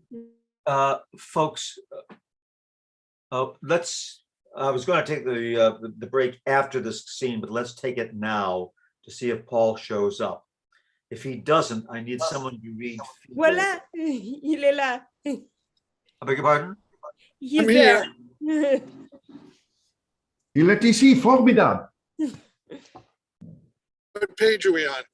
Are you, 70. Paul? Yeah, he's here. Did he say yes? Yeah, he's here. He just got here. Oh, okay, fine. Well, let's go on then. Come on, come on, come on. Give me your hand, sir. Give me your hand, sir. An early stirrer by the wood. And how doth my good cousin Silence?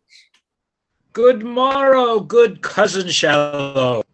And how doth my cousin your bedfellow, and your fairest daughter, and mine, my goddaughter, Ellen? Alas, a black ousel, cousin Swallow. Shallow. Nay, sir. I dare say my cousin William has become a good scholar. He is at Oxford still, is he not? Indeed, sir, to my cost. He must then to the Inns of Court shortly. I was once of Clement's Inn, where I think they will talk of mad Shallow yet. You were called lusty Shallow then. I was called anything, and I would have done anything indeed too, and roundly too. There was I, and little John Doint of Staffordshire, and a black George Bear, and Francis Pickbone, and Will Squell, and a Cotselman. You had not 4 such swinge butlers in all the Inns of Court again. And I may say to you, we knew where all the Boner Robers were, and had the best of them all at commandment. Then was Jack Falstaff, now Sir John, a boy, and page to Thomas Mowbray, Duke of Norfolk. This Sir John, cousin, that comes hither and on about soldiers? Soldiers? Sir John, the very same. I saw him break Scoggin's head at the court gate when he was a crack, not thus high, and the very same day I did fight with one Samson Stockfish, a fruiterer behind Gray's Inn. Oh, the mad days that I have spent, and to see how many of my old acquaintance are dead. We shall all follow, cousin. Certain, 'tis certain, very sure, very sure. Death is certain to us all shall die. How a good yoke of bullocks at Stamford Fair? Truly, cousin, I was not there. Oh, death is certain. Is old double of your town living yet? Dead, sir. Oh, dead. See, he draws a good bow and he drew a good bow and dead. He shot a fine shoot. John of Gaunt loved him well and betted much money on his head. Dead. He would have clapped in the clout at 12 score and carried to a forehand shaft at 14 and 14 and a half that would have done a man's heart good to see. How is score of ewes now? Therefore, as they be, a score of good ewes may be worth £10. And his old double dead. Here come two of Sir John Falstaff's men, as I think. Good morrow, honest gentlemen. I beseech you, which is Justice Shallow? I am Robert Shallow, sir, a poor esquire of this county, and one of the king's justices of the peace. What is your good pleasure with me? My captain, sir, commends him to you, my captain, Sir John Falstaff, a tall gentleman and a most gallant leader. He greets me well, sir. I knew him a good back swordsman. How doth good knight, may I ask? How my lady his wife doth? Sir, pardon, a soldier is better accommodated than with a wife. No, it is well said, sir. And it is well said indeed, too. Better accommodated. It is good, yea, indeed it is. Good phrases are surely and everywhere very commendable. Accommodated. It comes of accommodo, a good phrase. Pardon, sir, I have heard the word phrase call you it. By this day, I know not the phrase, but I will maintain the word with my sword to be a soldier-like word and a word of exceeding good command. Accommodated. That is, when a man is, as they say, accommodated, or when a man is being whereby he thought to be accommodated, which is an excellent thing. Ah, it is very just. Look, here comes good Sir John. Give me your hand. Give me your worship's good hand. Well, and bear your years very well. Welcome, good Sir John. I am glad to see you well, good Master Robert Shallow. Master Surecard, as I think. No, Sir John. It is my cousin Silence, in commission with me. Oh, good Master Silence. It well befits you should be of the peace. Your good worship is well. Oh, fie, this is hot weather. Gentlemen, have you provided me here half a dozen of sufficient men? Mary, have we, sir? Will you sit? Let me see him, I beseech you. Where's the roll? Where's the roll? Oh, let me see. So. Yea, Mary, sir. Ralph Moldy. Let them appear as I call. Let them do so. Let me see. Where is Moldy? Yes, sir, if it please you. What think you, Sir John? A good-limbed fellow, young, strong, and of good friends. Is thy name Moldy? Yea, if it please you. 'Tis the more time thou wert used. Most excellent. Things that are moldy like you. So very singular good. Well said, Sir John. Very well said. Prick him. I was pricked well enough, sir, before, if you could have left me alone. My old dame will be undone now. For one to do her husbandry and a drudgery? You need not have pricked me. There are other fitter men to go, not I. Go to, peace, Moldy. You shall go, Moldy. It is time you were spent. Spent? Fellow, peace, stand aside. Know you where you are? For the other, Sir John, let me see. Simon Shadow. Aye, marry, let me have him to sit under. He's like to be a cold soldier. Where, Shadow? Here, sir. Shadow, whose son art thou? My mother's son, sir. Thy mother's son, like enough, and thy father's shadow. So the son of the female is the shadow of the male. It is often so indeed, but not of the father's substance. Do you like him, Sir John? Shadow will serve for summer. Prick him, for we have a number of shadows to fill up the muster book. Thomas Ward, Where's he? Here, sir. Is thy name Wart? Yea, sir.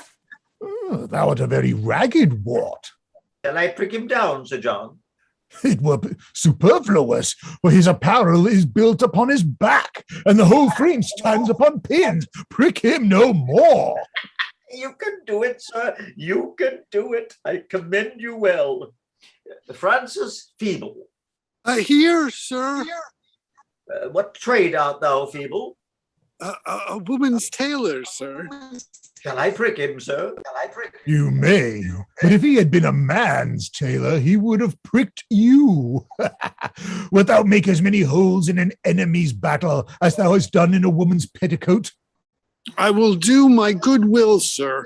You can have no more. Well said, good woman's tailor. Well said, courageous Feeble. Thou wilt be as valiant as the wrathful dove or most magnanimous mouse. Prick the woman's tailor well, Master Shallow. Deep, Master Shallow. I would Wart might have gone, sir. I would thou wert a man's tailor, that thou mightst mend him and make him fit to go. I cannot put him to a private soldier that is the leader of so many thousands. Let that suffice, most forceful Feeble. It shall suffice. I am bound to thee, Reverend Feeble. Who is the next? Peter Bullcalf of the... Yea, marry, let us see Bullcalf. Bullcalf. Here, sir.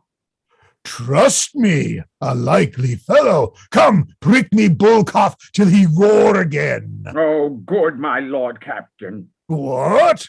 Dost thou roar before thou art pricked? No, sir, I am a diseased man.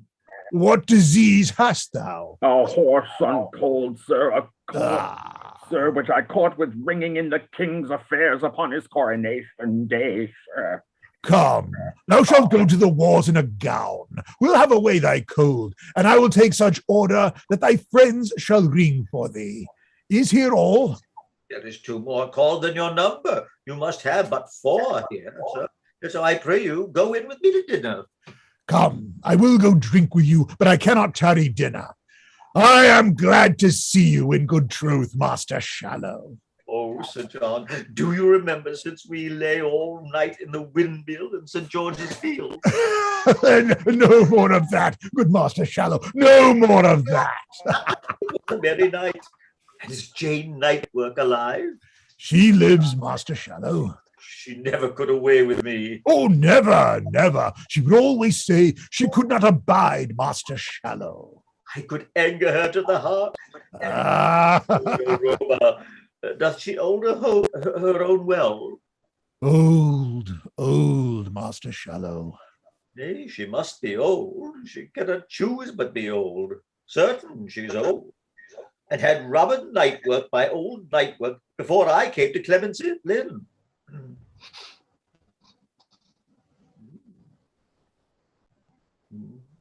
Yeah. Cousin Silence? 55 years ago. Yes, Cousin Silence. That thou had seen that this night and I have seen. Ah, Sir John, said I will. We have heard the chimes at midnight, Master Shallow. Ah, that we have. In faith, Sir John, we have. Our watchword was Hemboys. Hemboys! Come, let's to dinner. Come, let's to dinner. All the days that we have seen. Come. Good Master Corporate Bartle, stand by my friend, and here is 4 harried 10 shillings in French crowns for you.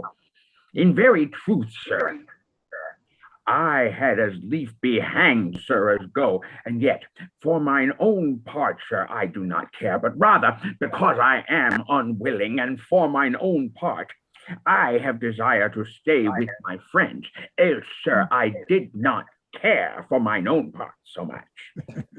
Go to stand aside. And, good Master Corporal, Captain, for my old dame's sake, stand, my friend. She hath nobody to do anything about her when I'm gone, and she is old and cannot help herself. You shall have 40, sir. Go to. Stand aside. I care not. Man can die but once. We owe a death. I will never bear a base mind. If it by my destiny, so. If it be not, so. No man is too good to serve his prince, and let it go which way it will. He that dies this year is quit for the next. Well said. Thou art a good fellow. Nay, I will bear no base mind. Come, sir, which men shall I have? Order which you please. Sir, a word with you. Huh? I have £3 to free Moldy and Bull Calf. Go to, well. Come, Sir John, which four will you have? Do you choose for me? Very then. Moldy, Bull Calf, Feeble, and Shadow. Moldy and bull calf. For you, Moldy, stay at home till you are past service. And for your part, bull calf, grow till you come unto it. I will none of you. John, Sir John, do not yourself wrong. They are your likeliest men, and I would have you served with the best. Will you tell me, Master Shallow, how to choose a man? Care I for the limb, the thews, the stature, bulk, and bigger semblance of a man? Give me the spirit, Master Shallow. Where's what? Ah, you see what a ragged appearance it is. He shall charge you and discharge you with the motion of a pewterer's hammer. Come off and on, swifter than he that gibbets on the brewer's bucket. And this same half-faced fellow Shadow, give me this man. He presents no mark for the enemy. The foeman may, with as great aim, level at the edge of a penknife. And for to retreat, how swiftly will this feeble, the woman's tailor, run off? Oh, give me the spare man, and spare me the great ones. Put me a caliver into Wart's hand, Bardolph. Hold, Wart, Travers. Thus. Come, manage me your caliver. So, very well. Go to. Very well. Exceedingly good.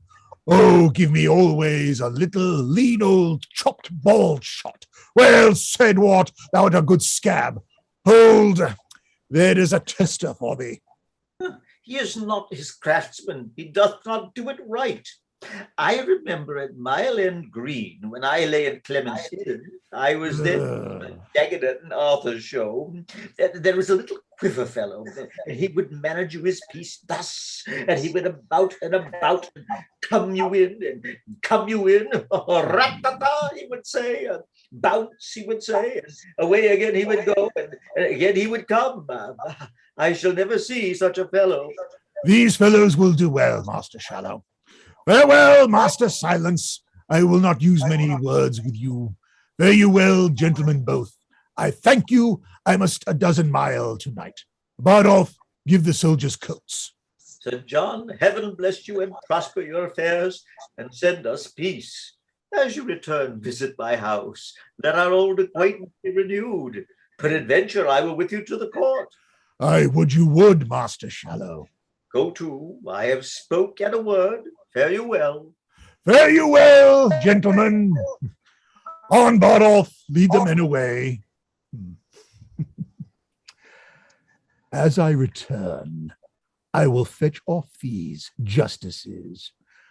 I do see the bottom of Justice Shallow. Oh, how subject we old men are to this vice of lying.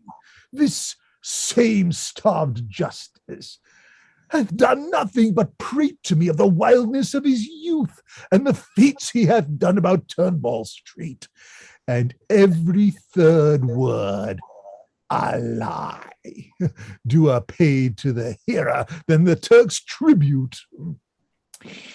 I do remember him at Clement's Inn, like a man made after supper of a cheese paring. When he was naked, he was for all the world like a forked radish with a head fantastically carved upon it with a knife. He was so forlorn that his dimensions to any thick sight were invincible. He was the very genius of famine. He came ever in the rearward of the fashion.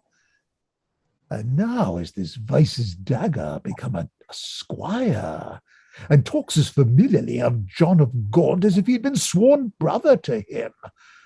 And I'll be sworn he never saw him but once in the Tilt Yard, and then he burst his head for crowding among the marshal's men. I saw it, and told John of Gaunt he beat his own name, for you might have trussed him and all his apparel into an eelskin. The case of a treble hobo was a mansion for him, a court. And now hath he land and beeves. Well, I will be acquainted with him if I return, and it shall go hard, but I will make him a philosopher's 2 stones to me. If the young dace be a bait for the old pike, I see no reason in the law of nature, but I may snap at him. Let time shape, and there's an end. Okay, ladies and gentlemen, this is where we'll take our break. Let's say 5 after 9. Is Bill, are you still there? I've always been here. We can't hear you. You can't hear me? No, unfortunately, there's some sound problem. That's probably why Jay jumped in. I'm sorry about that, but you know. Do you hear me?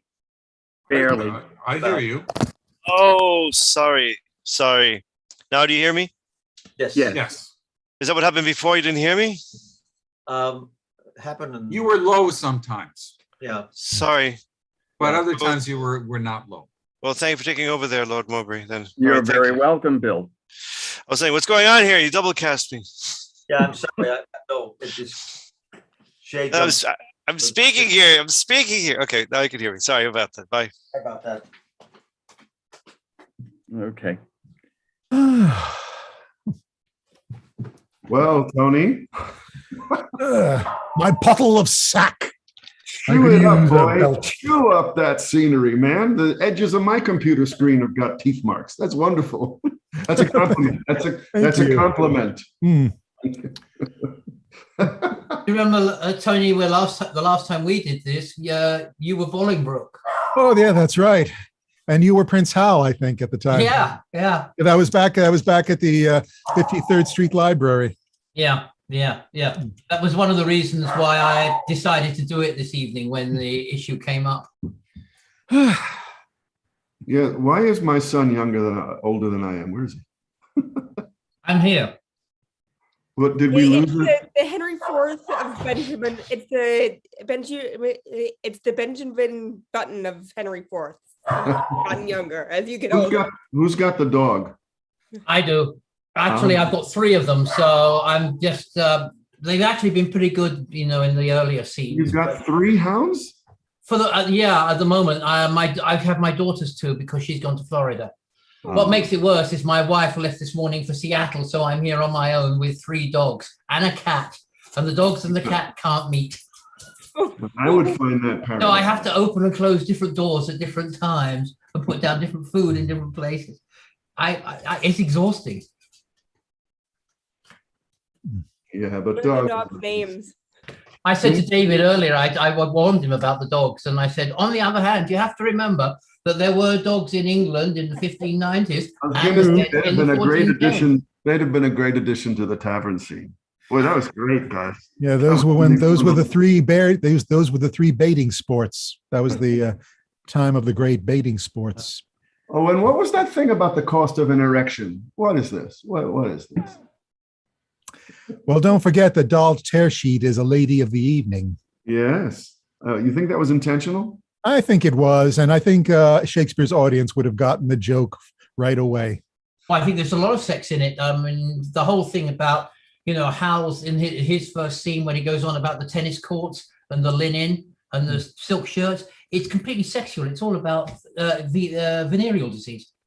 Yeah, this whole play is about disease in one way or another.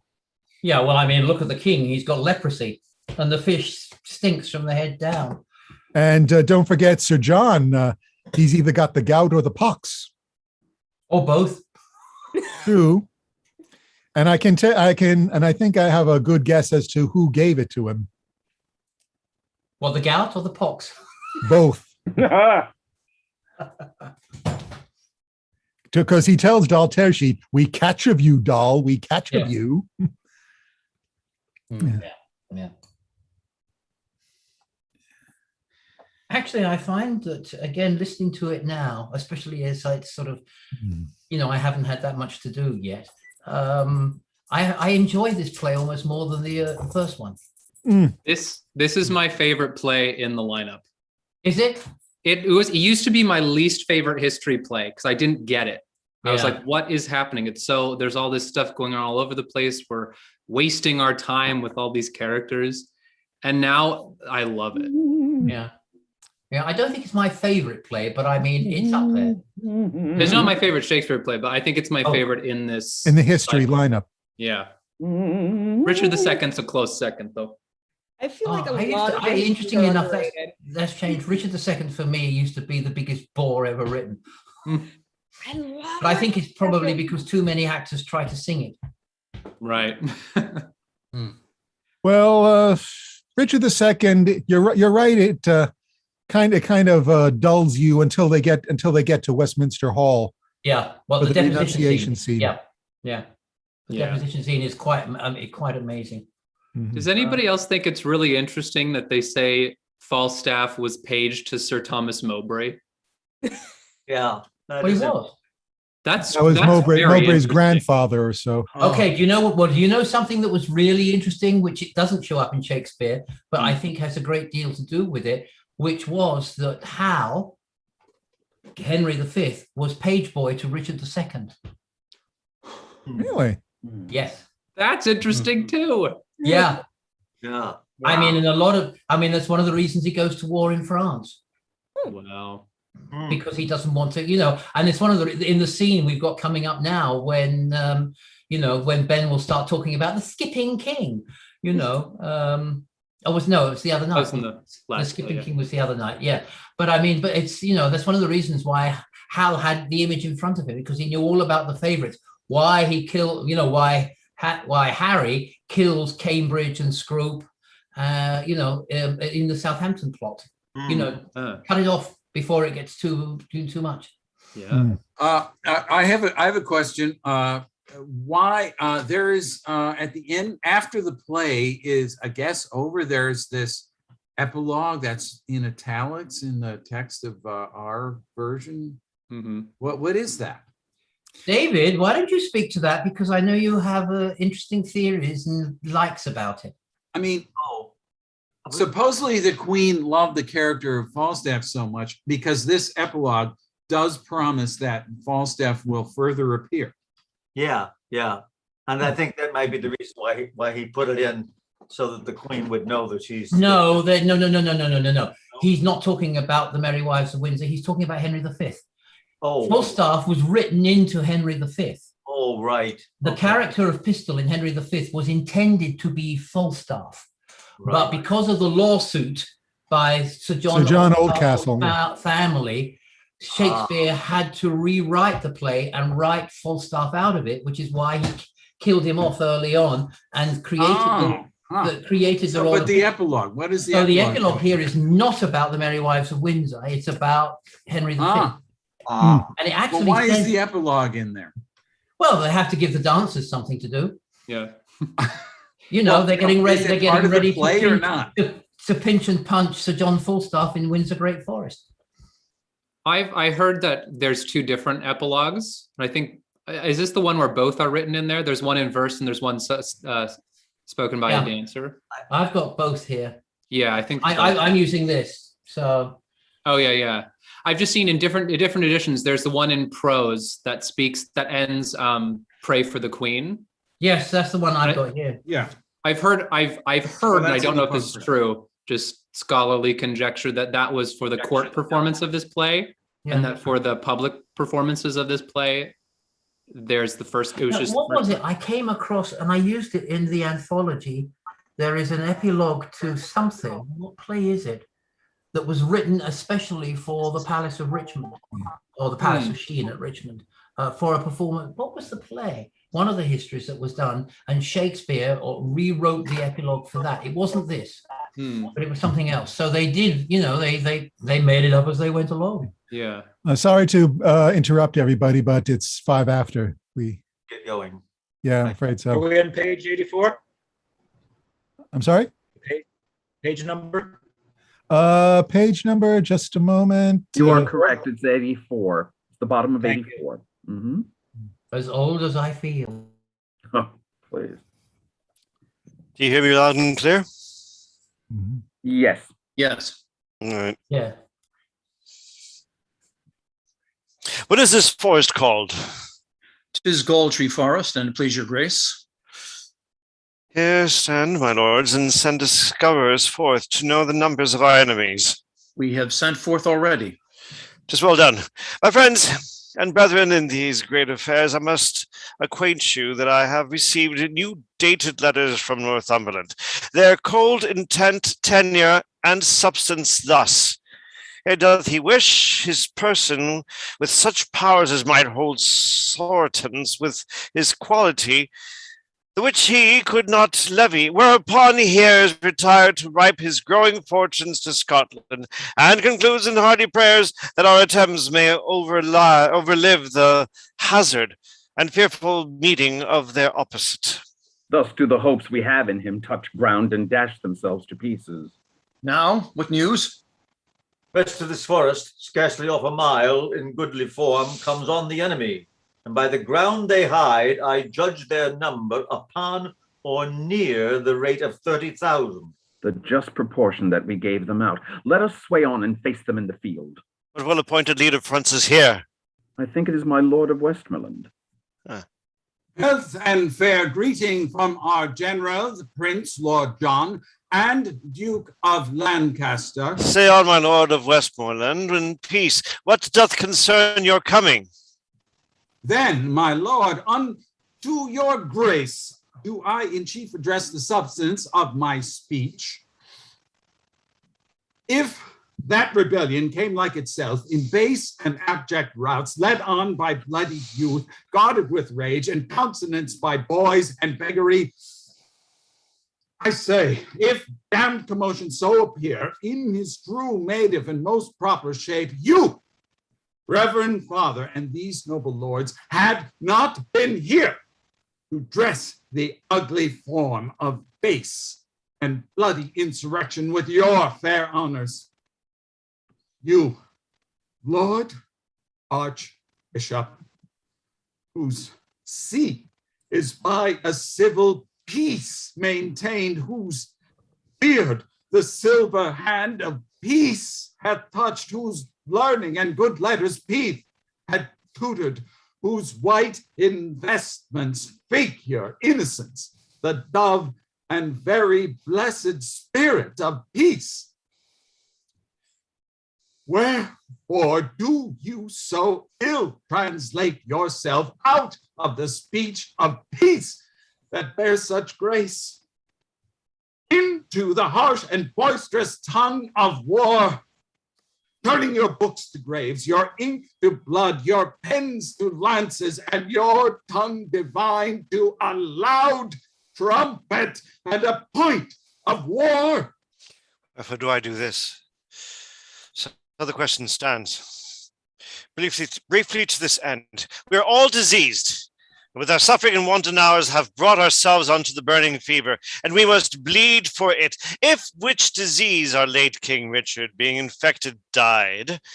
But, my most noble Lord of Westmoreland, I take not on me here as a physician, nor do I, as an enemy to peace, troop in the throngs of military men, but rather shew a while like fearful war, to dyed rank minds sick of happiness, and purge the obstructions which begin to stop our very veins of life. Hear me more plainly.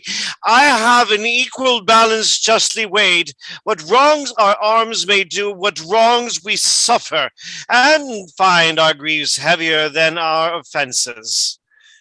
We see which way the stream of time doth run, and are enforced from our most quiet there by the rough torrent of occasion, and have the summary of all our griefs, which when time shall serve to shew in articles, which long ere this we offered to the king, and might by no suit gain our audience. When we are wronged and would unfold our griefs, we are denied access unto his person, even by those men that most have done us wrong. The dangers of the days, but newly gone, whose memory is written on the earth with yet appearing blood, and the examples of every minute's instance present now hath put us in these ill-beseeming arms, not to break peace or any branch of it, but to establish here a peace indeed, concurring both in name and quality.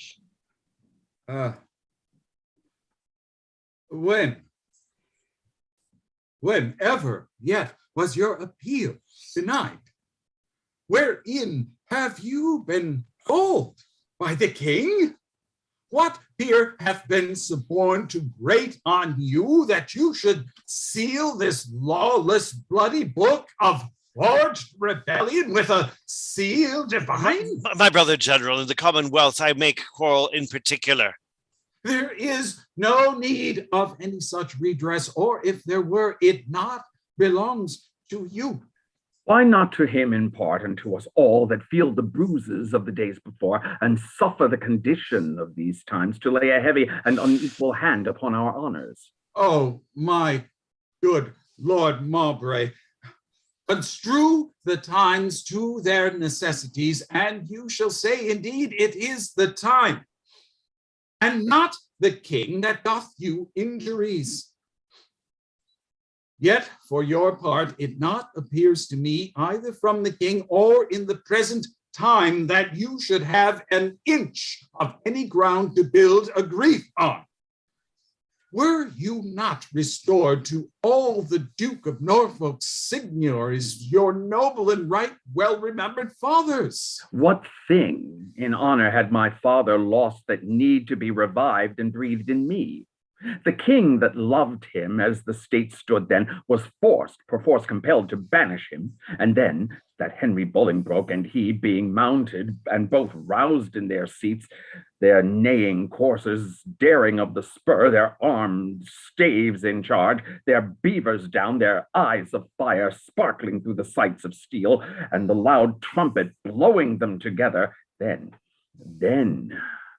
when there was nothing could have stayed my father from the breast of Bolingbroke. Oh, when the king did throw his water down, his own life hung upon the staff he threw. Then threw he down himself and all their lives that by indictment and dint of sword have since miscarried under Bolingbroke. You speak, Lord Mowbray, now you know not what. The Earl of Hereford was reputed then in England the most valiant gentleman. Who knows on whom fortune would then have smiled? But if your father had been victor there, he ne'er had borne it out of Coventry, for all the country in general voice cried hate upon him, and all their prayers and love were set on Hereford, whom they doted on and blessed and graced, and did more than the king. But this is mere digression from my purpose. Here comes I from our princely general to know your griefs, to tell you from his grace that he will give you audience, and wherein it shall appear that your demands are just, you shall enjoy them. Everything set off that might so much as think you enemies. But he hath forced us to compel this offer, and it proceeds from policy, not love. Mowbray, you overween to take it so. This offer comes from mercy, not from fear. For lo, within ken our army lies. Upon my honor, all too confident to give admittance to a thought of fear. Our battle is more full of names than yours, our men more perfect in their use of arms, our armor all as strong, our cause the best. Then reason will, our heart should be as good. Say you not then our offer is compelled. Well, by my will, we shall admit no parley. That argues but the shame of your offense. A rotten case abides no handling. Hath the Prince John a full commission in very ample virtue of his father to hear and absolutely to determine of what conditions we shall stand upon? This is intended in the general's name. I muse you make so slight a question.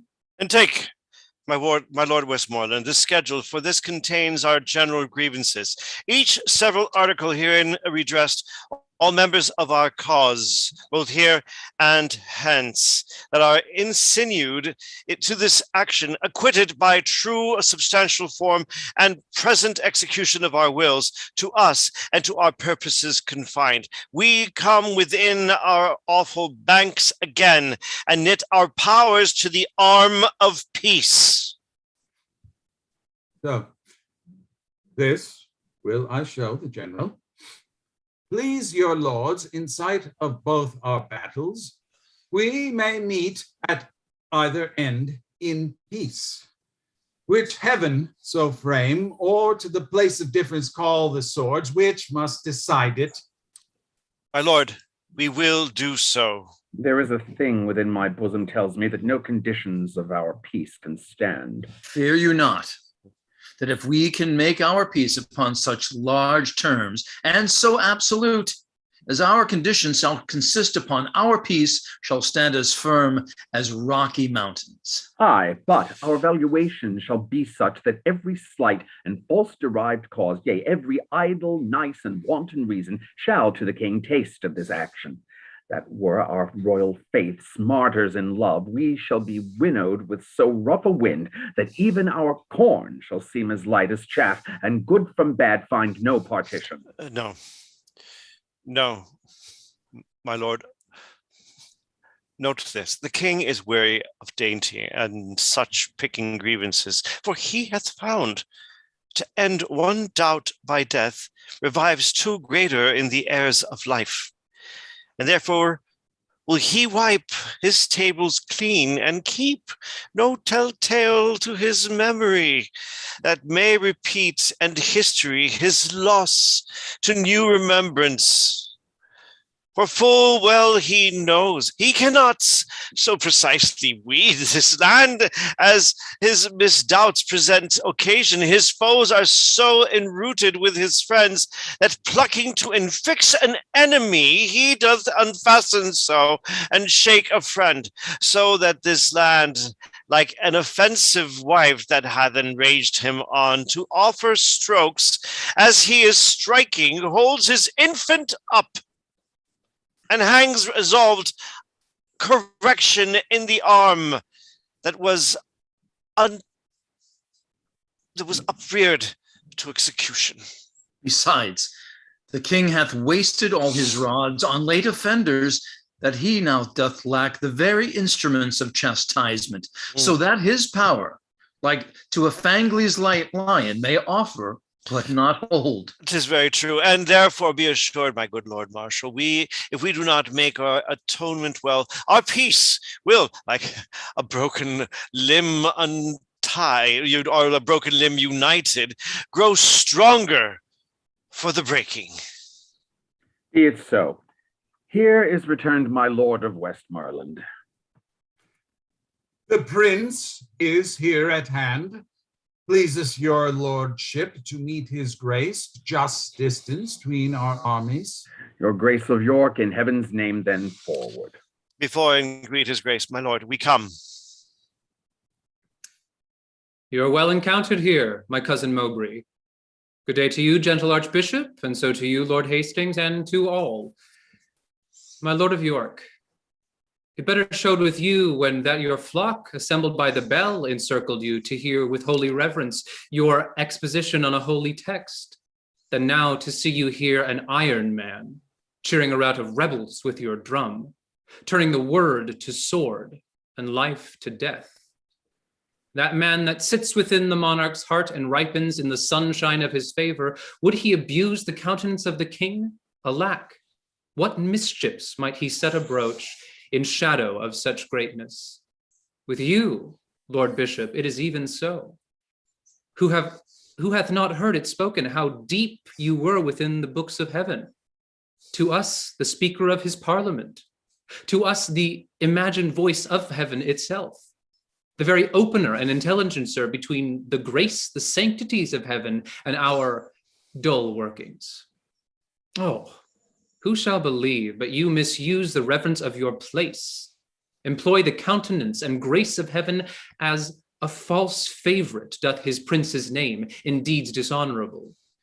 You have taken up under the counterfeited zeal of heaven the subjects of heaven's substitute, my father, and both against him, the peace of heaven, and him, here have upsworn them. Good, my Lord Lancaster, I'm not here against your father's peace, but as I told your Lord Westmoreland, the time misordered doth in common sense crowd us and crush us to this monstrous form to hold our safety up. I sent your grace the parcels and particulars of our grief, with which hath been with scorn short from the court, whereon this hydra son of war is born, whose dangerous eyes may well be charmed to sleep with grant of our most just and right desires, and true obedience of this madness curd, stoop tamely to the foot of majesty. If not, we ready are to try our fortunes to the last man. And though we here fall down, we have supplies to second our attempt, and they miscarry, theirs shall second them. And so success of mischief shall be born, and heir from heir shall hold this quarrel up, whiles England shall have generation. You are too shallow, Hastings, much too shallow to sound the bottom of the after times.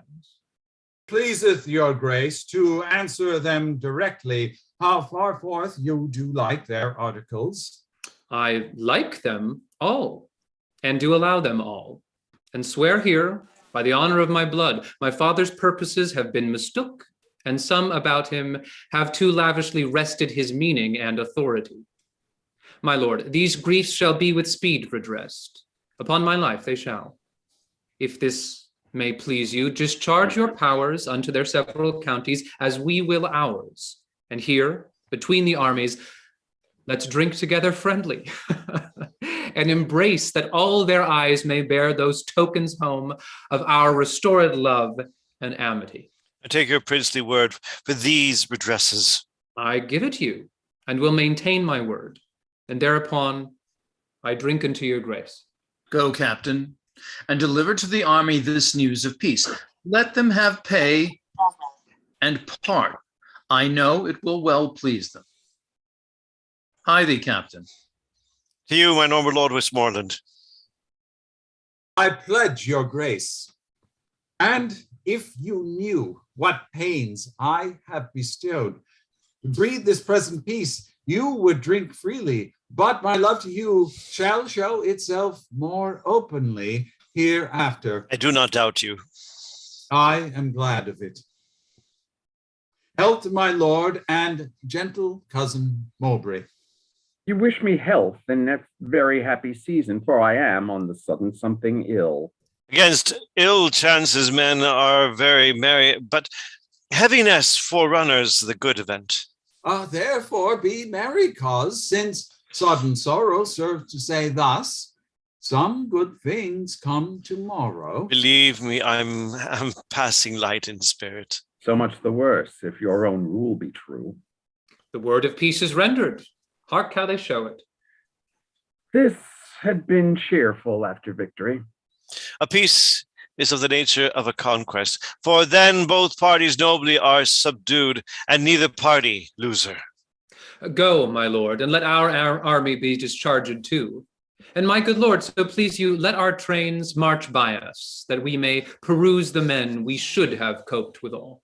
Go, good Lord Hastings, and ere they be dismissed, let them march by. I trust, lords, we shall lie tonight together.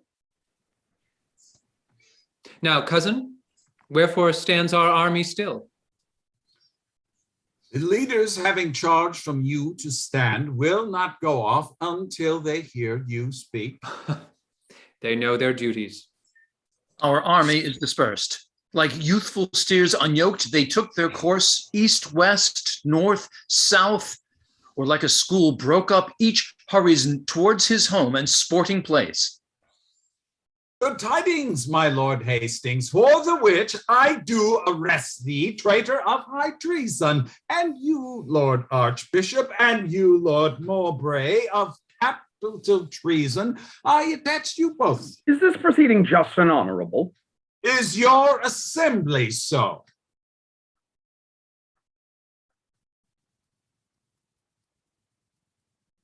Will you thus break your faith? I pawned thee none. I promised you redress of these same grievances wherein even you did complain, which by mine honor I will perform, and with the most Christian care. But for you, rebels, look to taste the due meat for rebellion, and such acts as yours. Most shallowly did these arms commence, fondly brought them here, and foolishly sent hence. Strike up our drums, pursue the scattered stray. Heaven, not we, have safely fought today. Some guard these traitors to the block of death, treason's true bed, and yielder up of breath.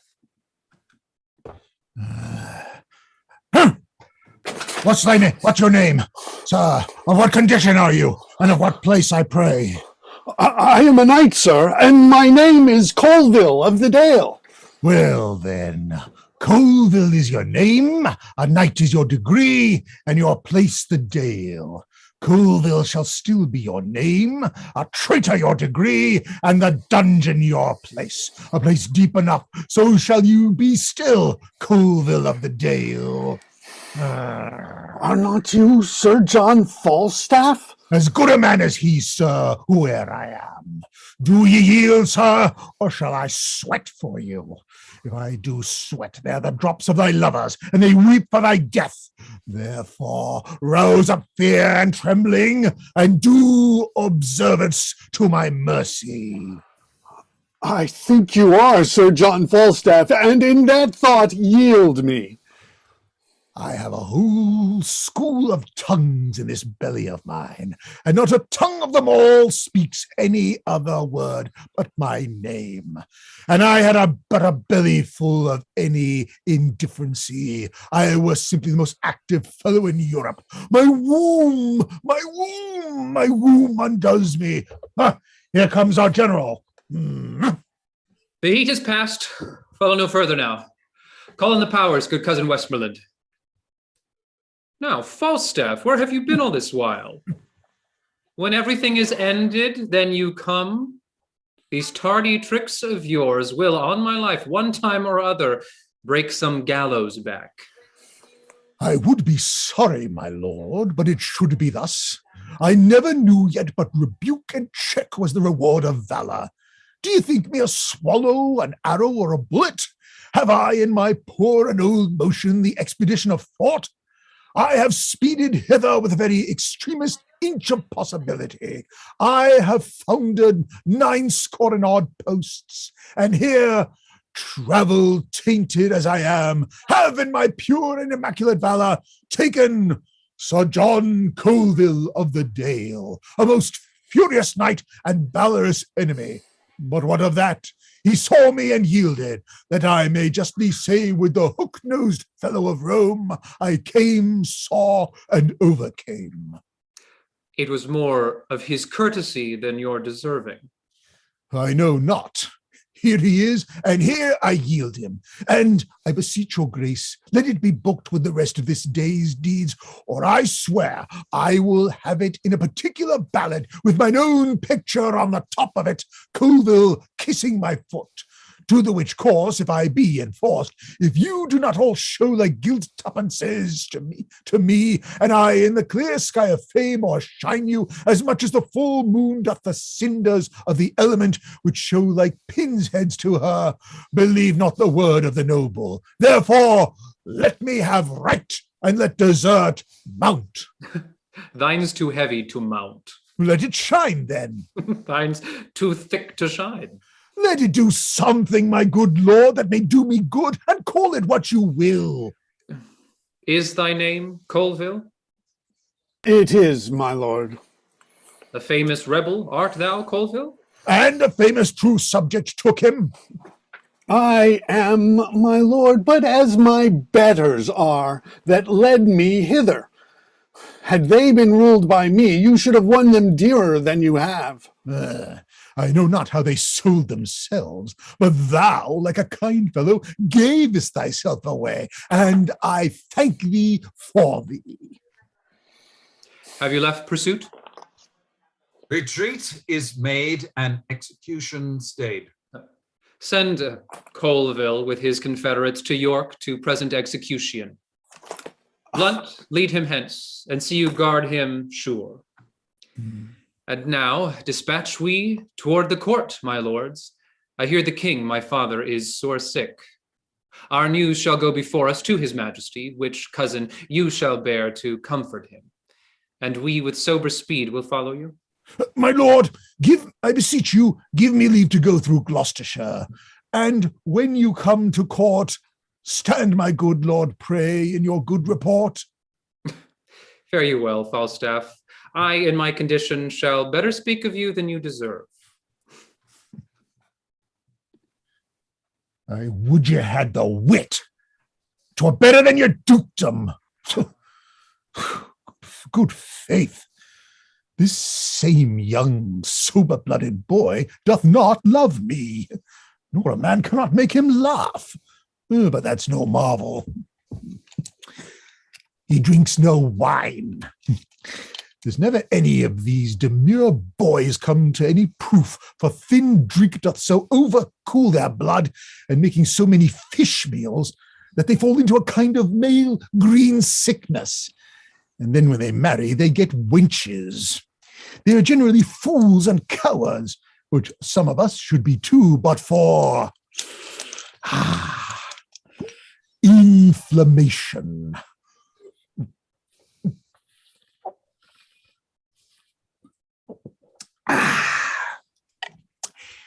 A good Sherris sack hath a twofold operation in it. It ascends me into the brain, drives me there all the foolish and dull and cruddy vapours which environ it, makes it apprehensive, quick, forgetive, full of nimble, fiery, and delectable shapes, which, delivered o'er to the voice, the tongue, which is the birth, becomes excellent wit.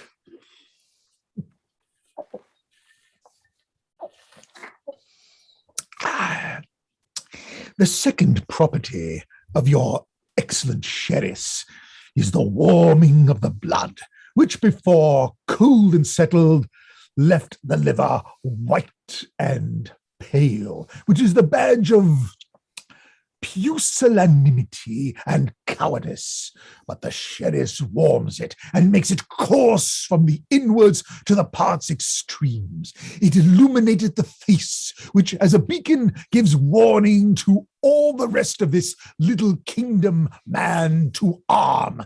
And then the vital commoners and inland petty spirits muster me all to their captain, the heart, who, great and puffed up with his retinue, doth any deed of courage. And this valor comes of Sherris, so that skill in the weapon is nothing without sack. For that it sets it a work, and learning a mere hoard of gold kept by a devil, till sack commences it and sets it in act and use.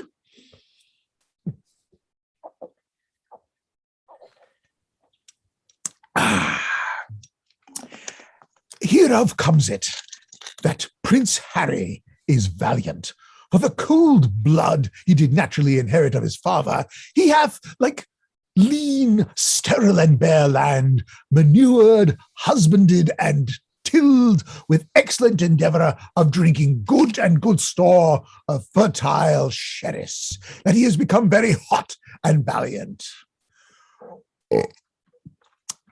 If I had 1,000 sons, the first principle I would teach them would be to forswear thin potations and addict themselves to sack. How now, Bardolph? The army is discharged all and gone. Let him go. I'll through Gloucestershire, and there will I visit Master Robert Shallow, Esquire. I have him already tempering between my finger and my thumb, and shortly will I seal with him. Come, away.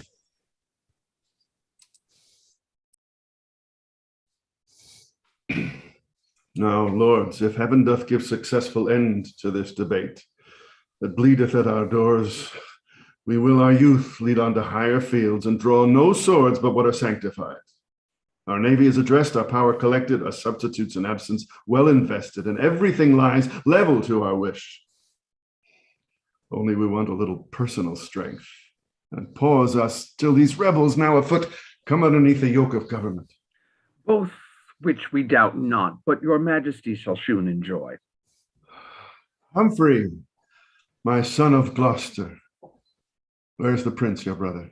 I think he's gone to hunt, my lord, at Windsor. And how accompanied? I do not know, my lord. Is not his brother Thomas of Clarence with him? No, my good lord, he is in presence here. What would my lord and father? Nothing but well to thee, Thomas of Clarence. How chance thou art not with the prince thy brother? He loves thee, and thou dost neglect him, Thomas. Thou hast a better place in his affection than all my brothers.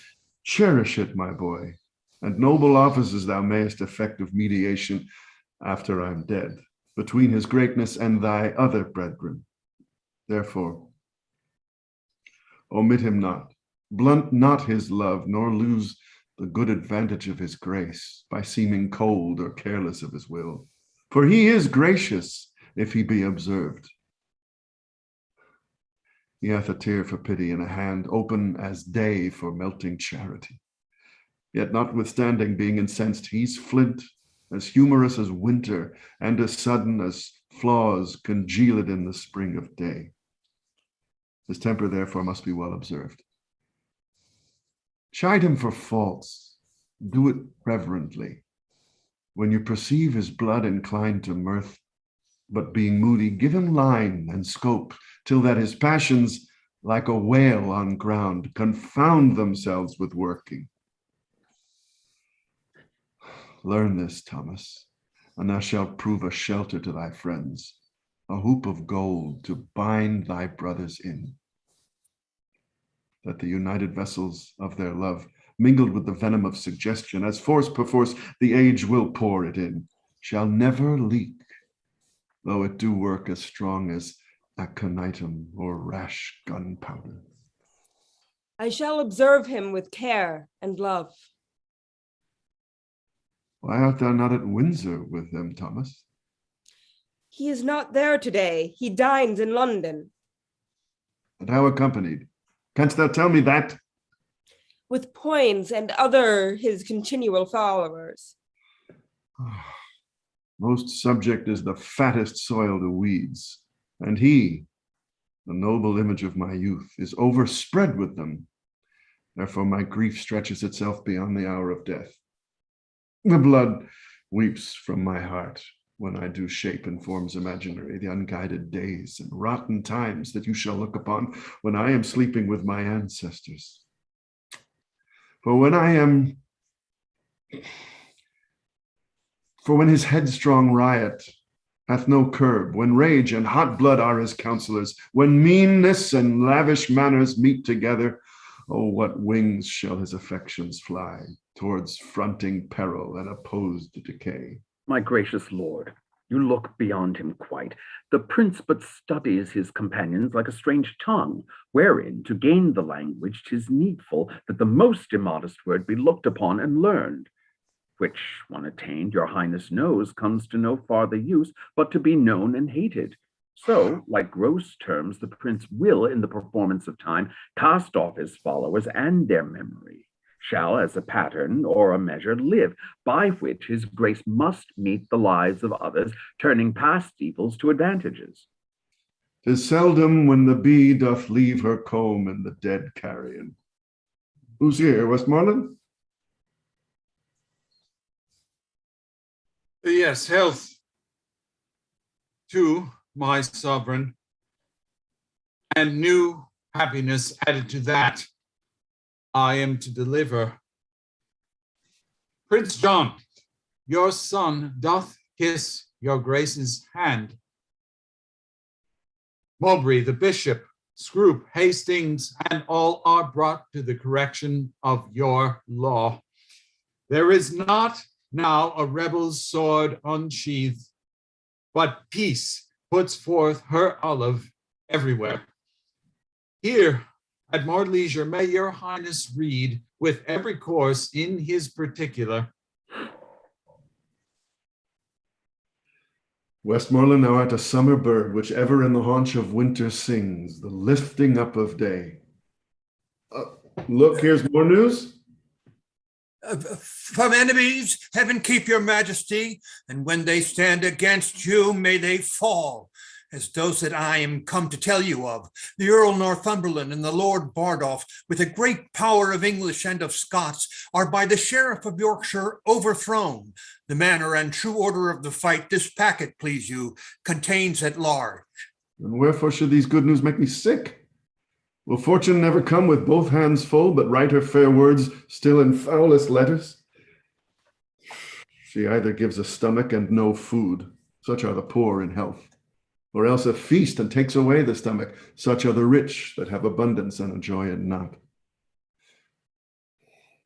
I should rejoice now at this happy news, but now my eyesight fails and my brain is giddy. Come near me. I'm much ill. Comfort your majesty. Oh, my royal father. My sovereign lord, cheer up yourself, look up. Be patient, princes, you do know these fits are with his highness very ordinary. Stand from him, give him air, he'll straight be well. No, no, no, he cannot long hold out.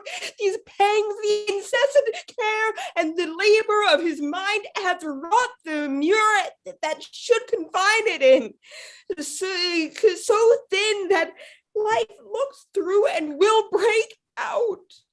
The people fear me, for they do observe unfathered heirs and loathly births of nature. The seasons change their manners, as the year had found some months asleep and leaped them o'er. The river hath thrice flowed, no ebb between, and the old folk, time's doting chronicles, say it did so. Just a little time before that, our great-grandsire Edward sicked and died. Speak lower, princes, for the king recovers. This apoplexy will certain be his end. I pray you, take me up and bear me hence into some other chamber. Softly, pray.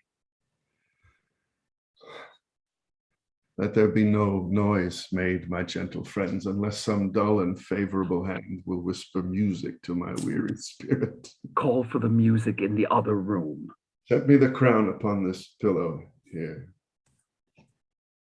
His eye is hollow and he changes much. Less noise, less noise. Who saw the Duke of Clarence? I am here, brother, full of heaviness. How now? Reign within doors and none abroad? How doth the king? Exceeding ill. Heard he the good news yet? Tell it him. He altered much upon the hearing it. If he be sick with joy, he will recover without physic. Not so much noise, my lords. Sweet prince, speak low. The king your father is disposed to sleep. Let us withdraw into the other room. Will it please your grace to go along with us? No, I will sit and watch here by the king. Why doth the crown lie here upon his pillow, being so troublesome a bedfellow. O polished perturbation, golden care, that keeps the ports of slumber open wide to many a watchful night. Sleep with it now, yet not so sound and half so deeply sweet as he whose brow with homely biggin bound snores out the watch of night. O Majesty, when thou dost pinch thy bearer, thou dost sit like a rich armor worn in heat of day, that scald'st with safety by his gates of breath. There lies a downy feather which stirs not. Did he suspire, that light and weightless downline perforce must move. My gracious lord, my father! Oh, the sleep is sound indeed. This is a sleep that from this golden wriggle hath divorced so many English kings.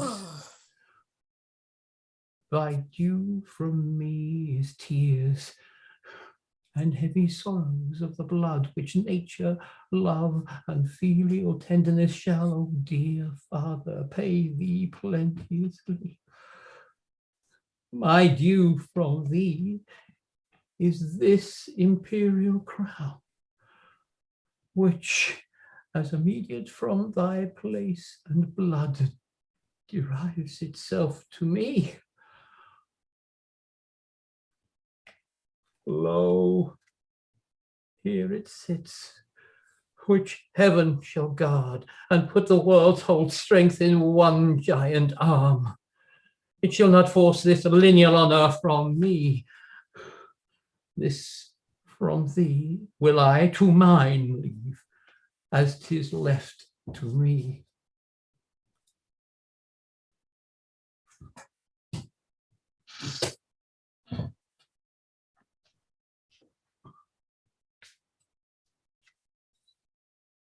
Warwick, Gloucester, Clarence? Doth the king call? What would your majesty? How fares your grace? Why did you leave me here alone, my lord? We left the prince, my brother, here, my liege, who undertook to sit and watch by you. Prince of Wales, where is he? Let me see him. The door is open. He has gone this way. Where's the crown? Who took it from my pillow? When we withdrew, my liege, we left it here. Cross! The prince hath ta'en it hence. Go, seek him out. Is he so hasty that he doth suppose my sleep my death? Find him, my lord of Warwick. Chide him hither. This part of his conjoins with my disease and helps to end me. See, sons, what things you are. How quickly nature falls to revolt when gold becomes her object. For this, the foolish, over-careful fathers have broke their sleeps with thoughts, their brains with care, their bones with industry. For this, they have engrossed and piled up the cankered heaps of strange achieved gold. For this, they have been thoughtful to invest their sons with arts and martial exercises, when like the bee culling from every flower, the virtuous sweets, our thighs packed with wax, our mouths with honey, we bring it to the hive, and like the bees are murdered for our pains. This bitter taste yields its engrossments to the ending father. Now where is he, that will not stay so long till his friend sickness hath determined me? My lord, I found the prince in the next room, washing with kindly tears his gentle cheeks, with such a deep demeanor and great sorrow that tyranny, which never quaffed but blood, would, by beholding him, have washed his night with gentle eye drops. He is coming hither. But wherefore did he take the crown? Lo, where he comes. Come hither to me, Harry. Depart the chamber, leave us here alone. I never thought to hear you speak again. Thy wish was father, Harry, to that thought. I stay too long by thee? I weary thee?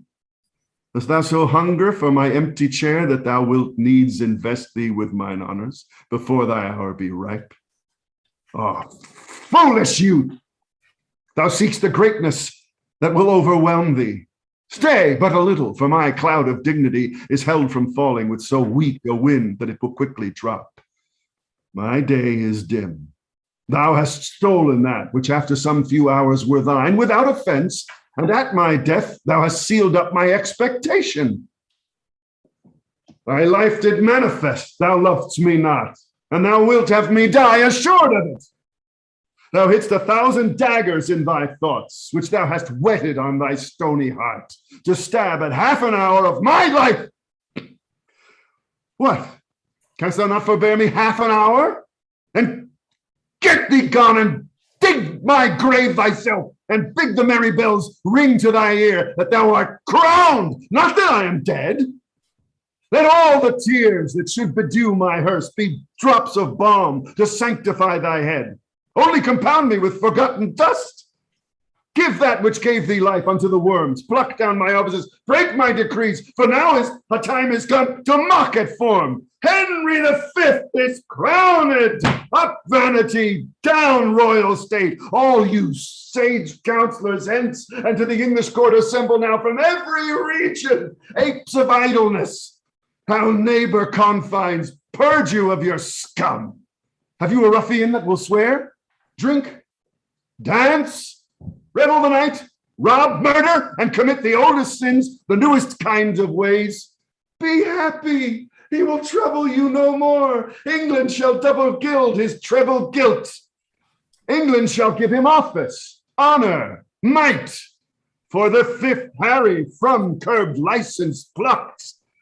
The muzzle of restraint, and the wild dog shall flesh his tooth in every innocent. Oh, my poor kingdom, sick with civil blows, when that my care could not withhold thy riots. What wilt thou do when riot is thy care? Oh, thou wilt be a wilderness again, peopled with wolves, the old inhabitants. Oh, pardon me, my liege, but for my tears, the most impediments unto my speech I had forestalled. This dear and deep rebuke. Ere you with grief had spoken, I had heard the course of it so far. There is your crown, and he that wears the crown immortally, long guard it yours. If I affect it more, then as your honor and as your renown, let me no more from this obedience rise, which my most true and inward duteous spirit teacheth this prostrate and exterior bending.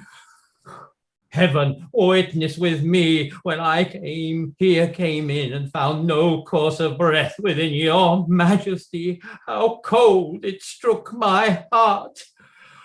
If I do fain, oh, let me in my present wildness die, and never live to show the incredulous world what noble change that I have purposed. Coming to look on you, thinking you dead, and dead almost, my liege, to think you were, I spake unto the crown, as having sense, and thus upbraided it. The care on thee depending hath fed upon the body of my father. Therefore thou best of gold art worst of gold. Less fine in character, more precious, preserving life in medicine potable. But thou, most fine, most honored, most renowned, hast eat the bearer up. Thus, my royal liege, accusing it, I put it on my head to try with it, as with an enemy that had before my face murdered my father.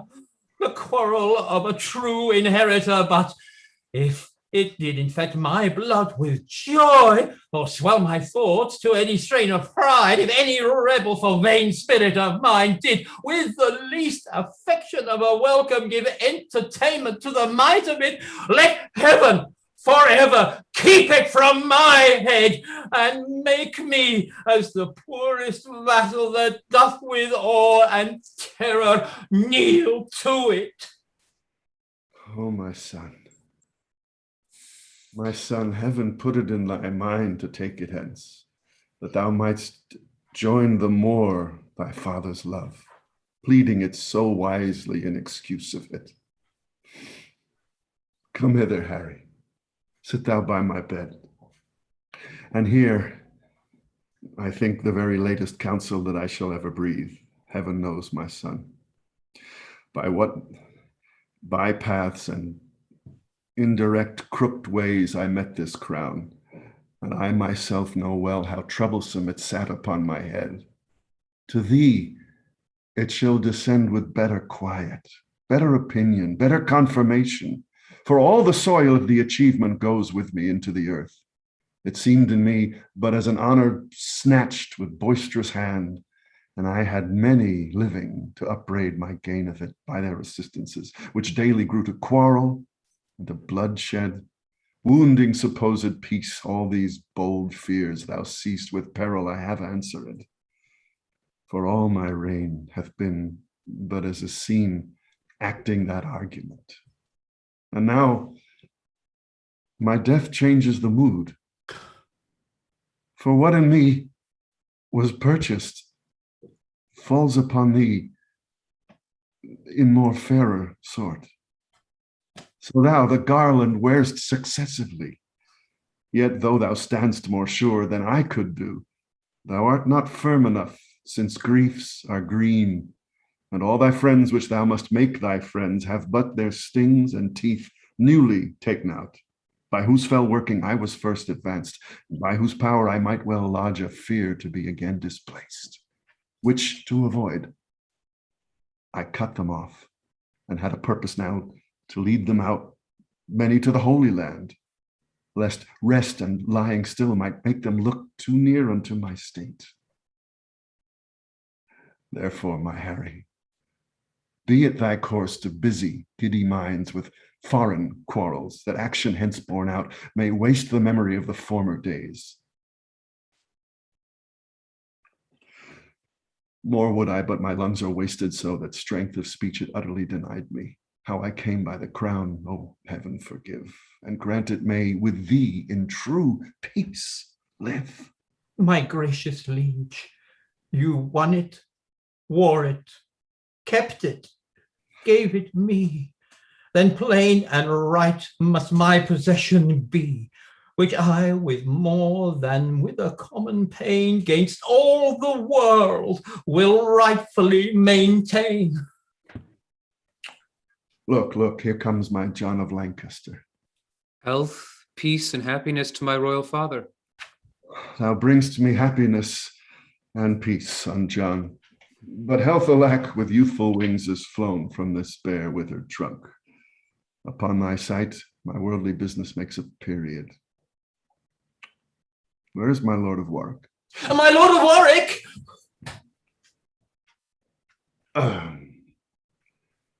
Does any name in particular belong unto the lodging where I first did swoon? 'Tis called Jerusalem, my noble lord. Ah, Lord be to heaven, even there my life must end. It hath been prophesied to me many years I should not die but in Jerusalem, which vainly I supposed the Holy Land. But bear me to that chamber, there I'll lie, in that Jerusalem shall Harry die.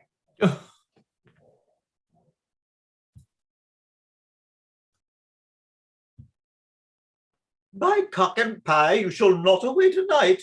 What, Davy, I say? Hello? Falstaff seems to be muted. We can get a word in edgeways. You must excuse me, Master Robert Shallow. I will not excuse you. You shall not be excused. Excuses shall not be admitted. There is no excuse shall serve. You shall not be excused. Why, David? Here, sir. Davy. Let me see, Davy. Let me see. William Cook, bid him come hither. Sir John, you shall not be excused. Marry, sir, thus, precepts cannot be served. And again, sir, shall we sow the headland with wheat? With red wheat, Davy. But for William Cook, are there no young pigeons? Oh, yes, sir. Here is now the smith's note for shooting and plough irons. Let it be cast and paid. Sir John, you shall not be excused. Sir, a new link to the bucket must needs be had. And sir, do you mean to stop any of William's wages about the sack he lost the other day at Hinkley Fair? Answer it. Some pigeons, Davy. A couple of short-legged hens, a joint of mutton, and any little kickshaws, a terrier cook. Doth the man of war stay all night, sir? Yes, Davy. I will use him well. A friend of the court is better than a penny in the purse. Use his men well, Davy, for they are errant knaves and will backbite. No worse than they are bitten, sir, for they have marvelous foul linen. Well conceited, Davy. About thy business, Davy.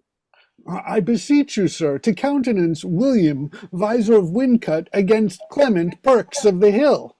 There are many complaints, Davy, against that Visor. That Visor is an errant knave on my knowledge.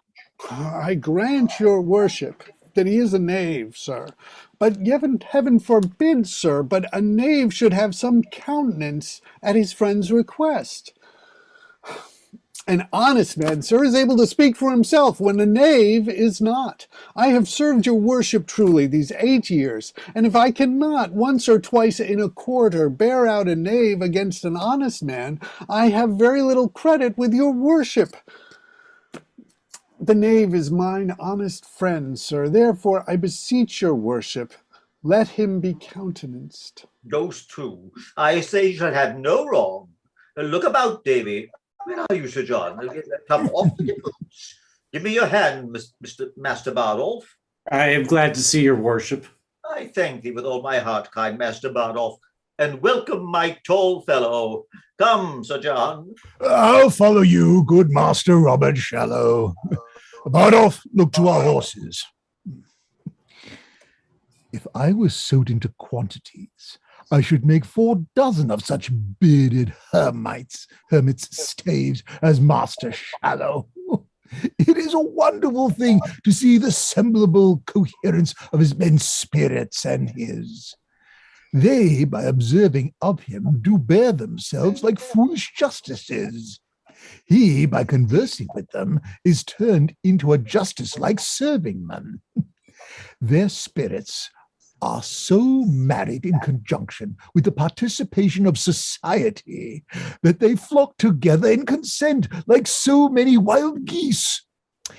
If I had a suit to Master Shallow, I would humor his men with the imputation of being near their master.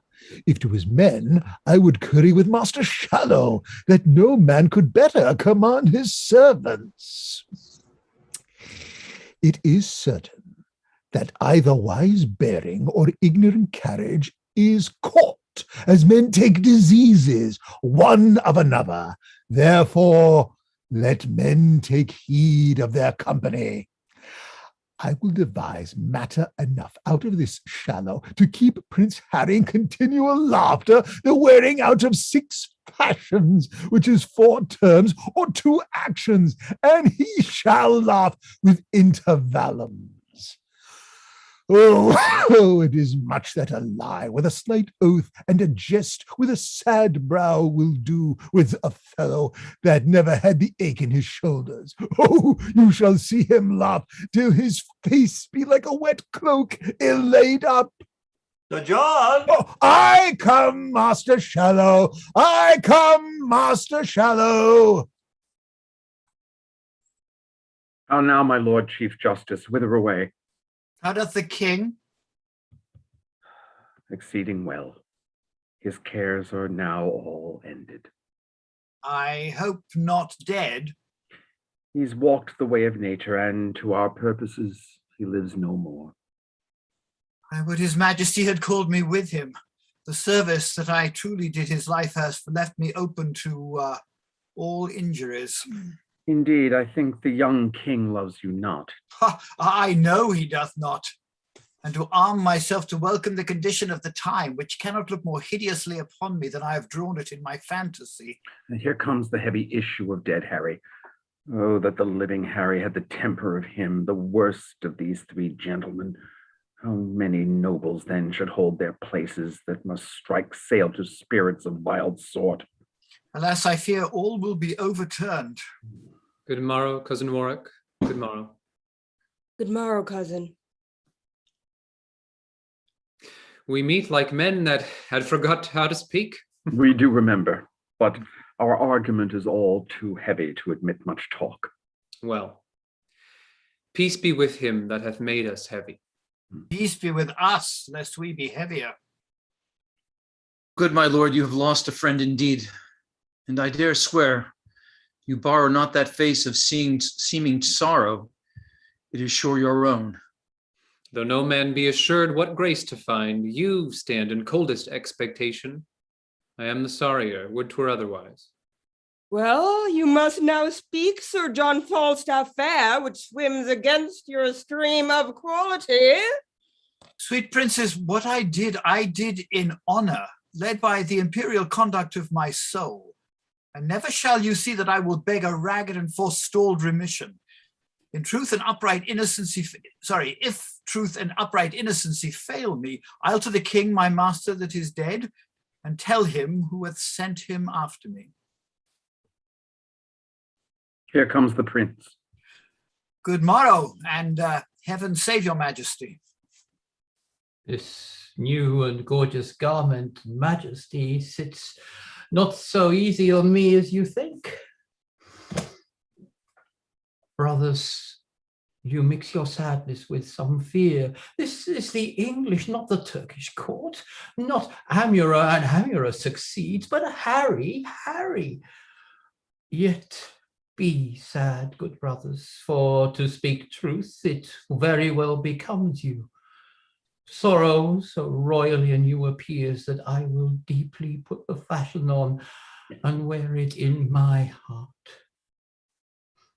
Why then be sad?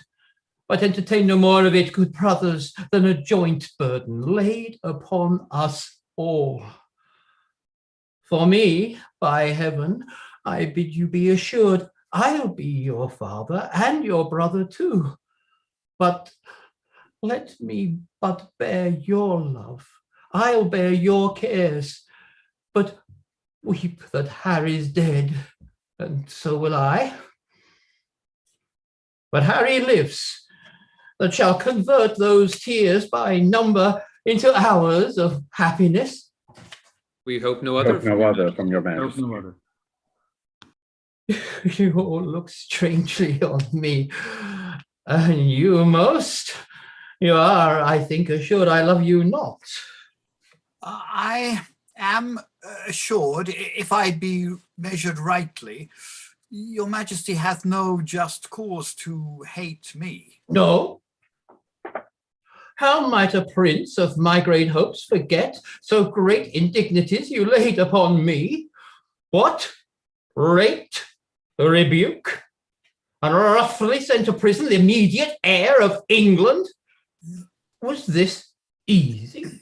May this be washed in Lethe and forgotten? I then did use the person of your father. The image of his power lay then in me and in the administration of his law. Whilst I was busy for the Commonwealth, your highness pleased to forget my place, the majesty and power of law and justice, the image of the king whom I presented, and struck me in my very seat of judgment. Whereon, as an offender to your father, I gave bold way to my authority and did commit you. If the deed were ill, be you contented, wearing now the garland, to have a son set your degrees at naught? To pluck down justice from your awful bench, to trip the course of law and blunt the sword that guards the peace and safety of your person? Nay, more, to spurn at your most royal image and mock your workings in a second body. Question your royal thoughts, make the case yours. Be now the father and propose a son. Hear your own dignity so much profaned, see your most dreadful laws so loosely slighted, behold yourself so by a son disdained, and then imagine me taking your part and in your power, soft silencing your son. After this cold conscience, sentence me, and as you are a king, speak in your state what I have done that misbecame my place, my person, or my liege's sovereignty. You are right, Justice, and you weigh this well. Therefore, still bear the balance and the sword, and I do wish your honours may increase till you do live to see a son of mine offend you and obey you as I did.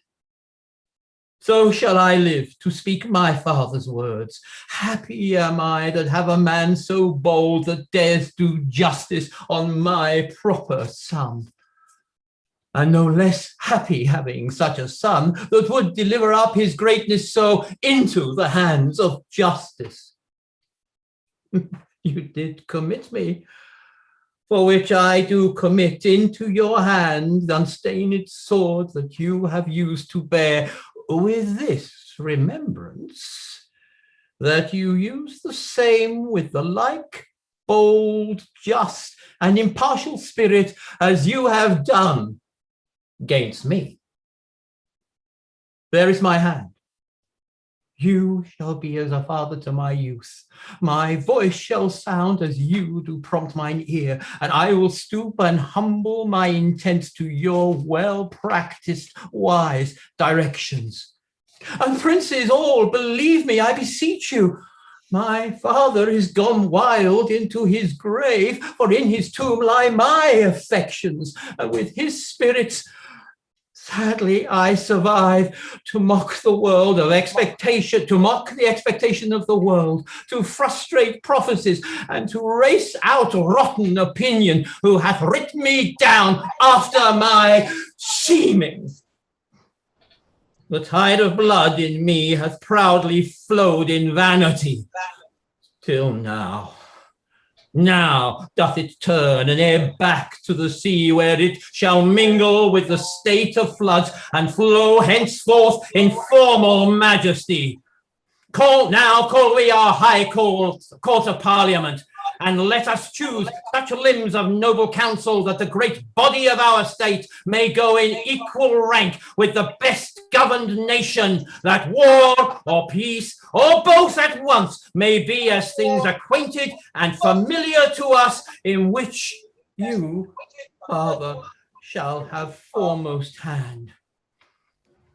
Our coronation done, we will excite, as before remembered, all our state, and heaven consigning to my good intents, no prince nor peer shall have just cause to say, heaven shorten Harry's happy life by one day. Now you shall see mine orchard, where in an arbor we will eat a last year's pippin of my own grafting, with a dish of caraways and so forth. Come, cousin, silence, and then to bed. You have here a goodly dwelling and a rich. Baron, beggars all, Sir John. Merry good air. Spread, Davy. Well said, Davy. This Davy serves you for good uses. He is your serving man and your husband. A good varlet. A very good varlet, Sir John. I have drunk too much sack at supper. I good. Oh, no. Now sit down. Come, cousin. Sirrah, quotha, we shall do nothing but eat and make good cheer, and praise heaven for the merry year, when flesh is cheap and females dear, and lusty lads come here and there, so merrily and ever among so merrily. There's a merry heart. Good master, silence. I'll give you a health for that anon. Master Bardolph, some wine, Davy. Sweet sir, sit. I'll be with you anon. Most sweet sir, sit. Master Page, good Master Page, sit. Proface. What you want in meat we'll have and drink, but you bear the hearts all. Be merry, Master Bardolph, and my little soldier there, be merry. Be merry, my wife has all. For women are shrews, both short and tall. 'Tis merry in hall when beards wage all, and welcome merry Shrovetide. Be merry, be merry. Oh, I did not think Master Silence had been a man of this metal. Who, I? I have been married twice and once ere now. There is a dish of leather coats for you. Davy? Your worship, I'll be with you straight. A cup of wine, sir? A cup of wine that's brisk and fine, and drink unto the leman mine, and a merry heart lives longer. Ah, well said, Master Silence. If we shall be merry now comes in the sweet of the night. Health and long life to you, Master Silence. Fill the cup and let it come. I'll pledge you a mile to the bottom. Honest Bardolph, welcome. If you want anything and will not call, beshrew my heart, thy heart. Welcome, my little tiny thief, and welcome indeed to, I'll drink to Master Bardolph and to all the cavalieros about London. I hope to see London once ere I die. If I might see you there, Davy. You'll crack a quart together, huh? Will you not, Master Bardolph? Yes, sir, in a pottle pot. I thank thee. The knave will stick by thee. I can assure thee that. He will not out. He is true bred. I'll stick by him, sir. Why, there spoke a king. Lack nothing. Be merry. Look, who's the door? Oh, who knocks? Why, now you have done me right. Do me right and done me night. So Mingo is not so? That is so. Is so? Why then say an old man can do somewhat. If it please your worship, there's one pistol come from the court with news. From the court? Let him come in. How now, pistol? Save you, sir. What wind blew you hither, pistol? Not the ill wind which blows none to good, sweet knight. Thou art now one of the greatest men in the realm. Indeed, I think he be. But Goodman Puff of Boston. Recreant coward base. Sir John, I am thy pistol and thy friend. Helter skelter have I rode to thee, and tidings do I bring, and lucky joys, and golden times, and happy news of price.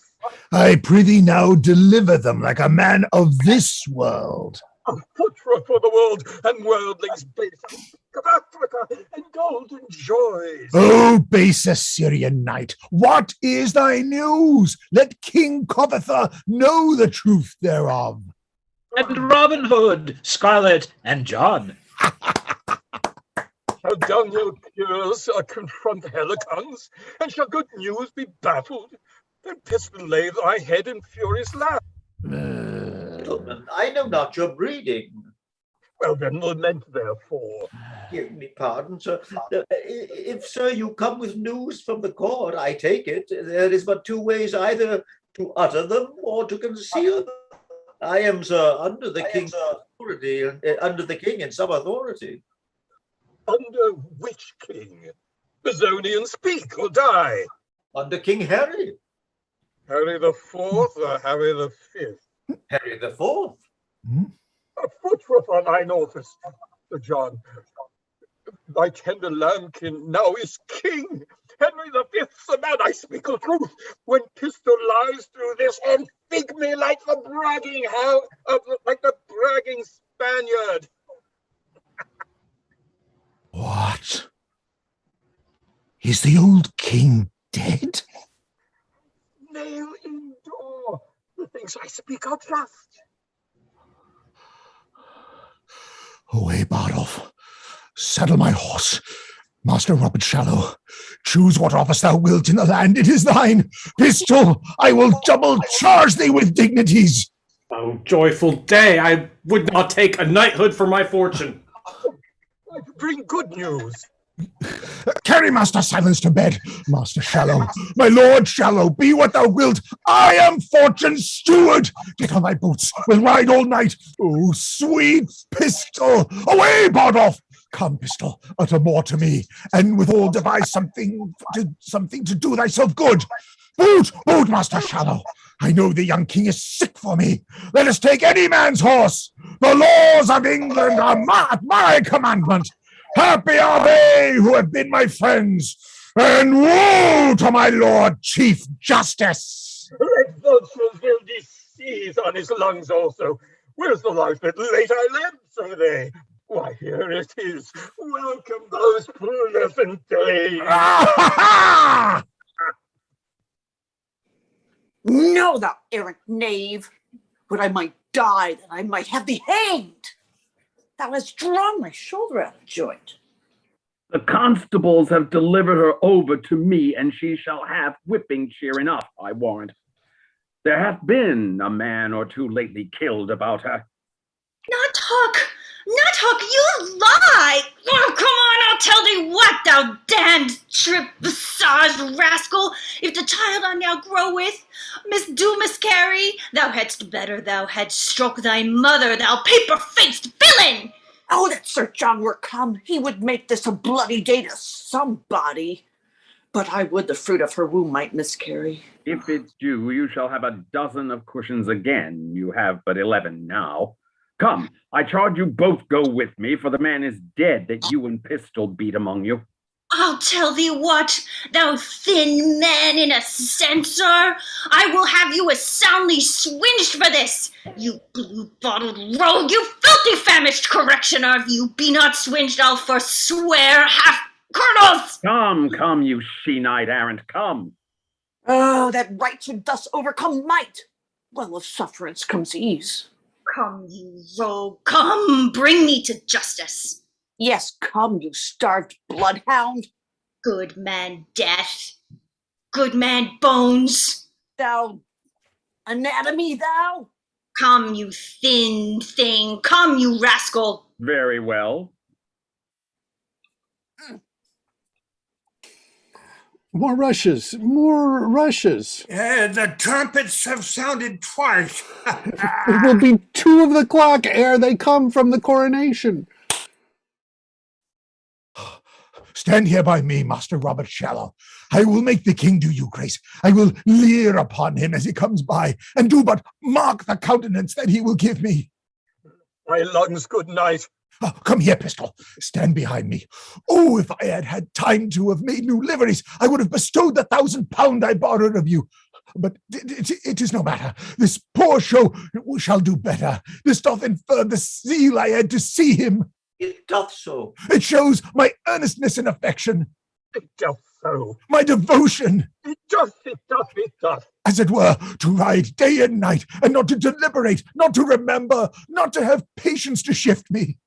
It is most certain. But to stand stained with trouble and sweating with desire to see him, thinking of nothing else, putting all affairs in oblivion, as if there were nothing else but to be done, but to see him. Semper idem, for oddsque hoc nihil est. 'Tis all in every part. 'Tis so indeed.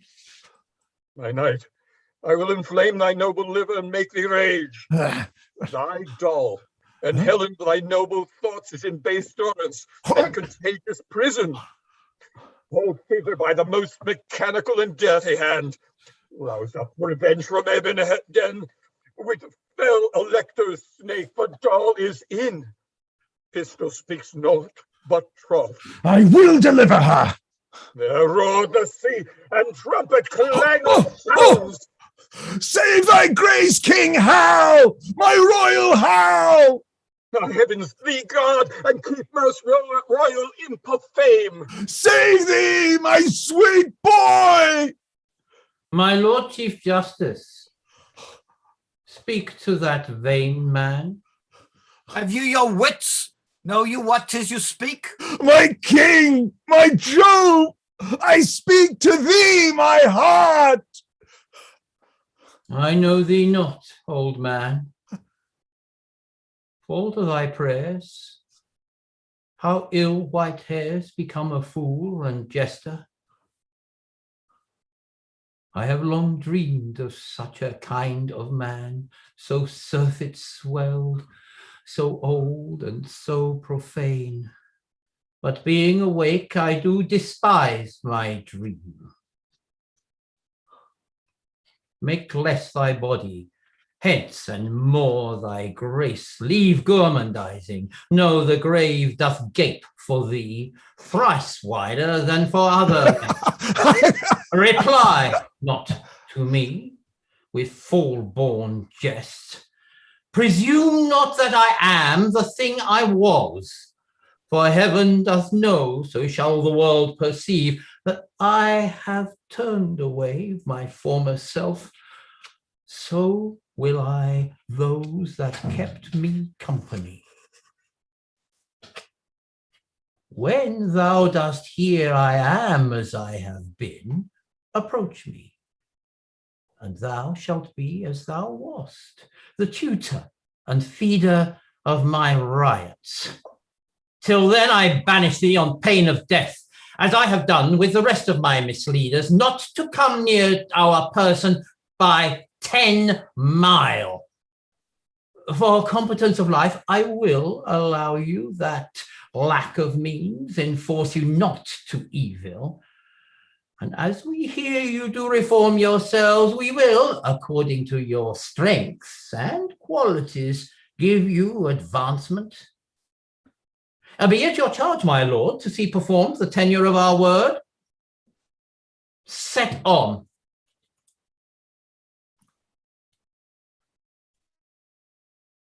Master Shallow, I owe you £1,000. Aye, marry Sir John, which I beseech you to let me have home with me. That can hardly be, Master Shallow. Do not you grieve at this. I shall be sent for in private to him.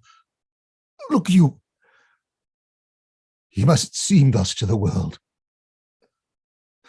Fear not your advancement. I will be the man yet that shall make you great.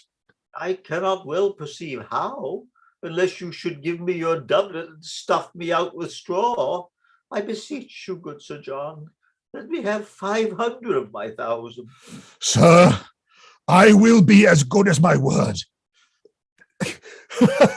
This that you heard was but a colour. Colour, I fear that you will die in, Sir John. Fear no colours. Go with me to dinner. Come, Lieutenant Pistol. Come, Bardolph. I shall be sent for soon. At night. Go carry John Falstaff to the fleet. Take all his company along with him. My lord! I cannot now speak. I will hear you soon. Take them away. Me tormento, spera me contento.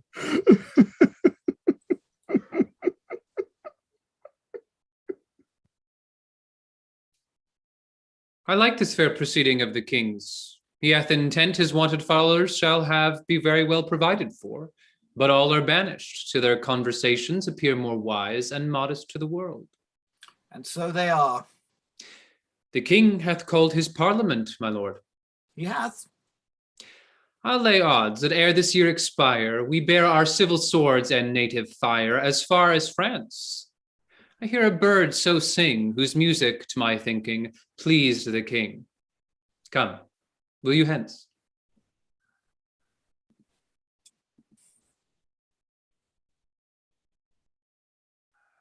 First, my script goes wonky. First, my fear, then my curtsy. Last, my speech. My fear is your displeasure. My curtsy, my duty. And my speech, to beg your pardons.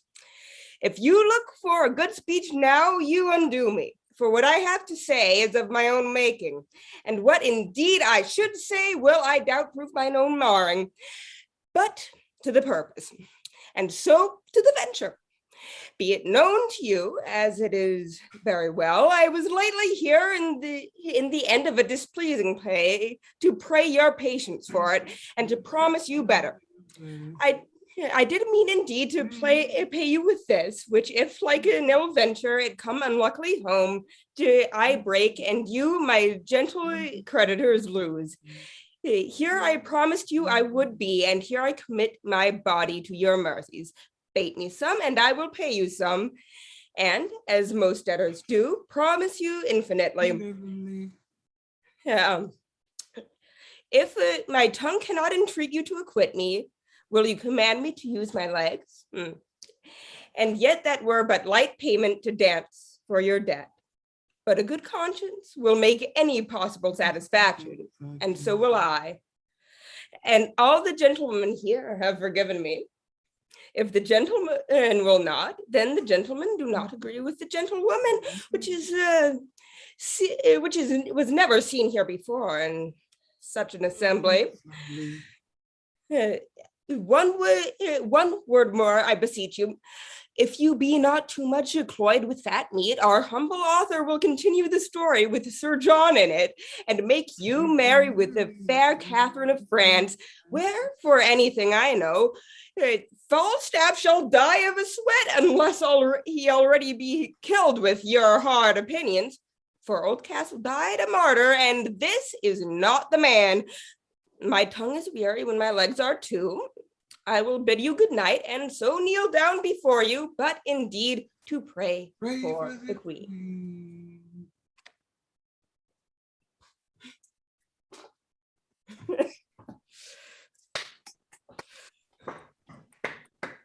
Bravo, everybody.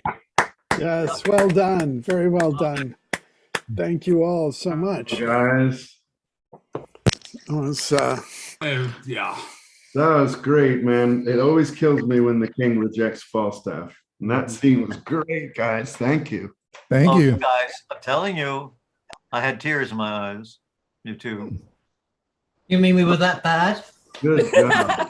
You were that good. Yes. Yeah. Oh. Yeah. Well, Mr. Shakespeare had something to do with that, I think. Yeah. Well, that's nobody. He's the author. Oh, the Earl of Oxford then. Whoever. No. This feels very full circle to be playing Steve's father, because I met Steve when I was 13 years old. He was my counselor and director of 3 or 4 big shows. And I could have been his father. What? He was the daddy figure back then. And Really? Boy, turned around, yeah. It's true. No, it's true. all true. And I've got the photos to prove it. Yeah. Oh, I'd man. love to see those. I had hair back then. Yeah, he really did. He had a huge mop of hair. 70s hair, you know, with the big glasses. Hair? Well, hair today, gone tomorrow. All right, I'm gonna go, everybody. I gotta Okay, get good. Okay, have a good evening. It's late, sorry. Good night. Good night, everybody. Yeah. Oh, yeah. I'm going to have forgot. to go We're look at a still very live on early you. day and a long one tomorrow. Good night, all. Good Take night. care. Night. Good night. Sir Lawrence. Stephen, Good night, everybody. Yes. Good night. is Sean able to I'm do gonna stop the live stream now. reading on Saturday? I didn't hear what you were saying. Sorry. I said, is Sean doing Henry? I I can hear somebody else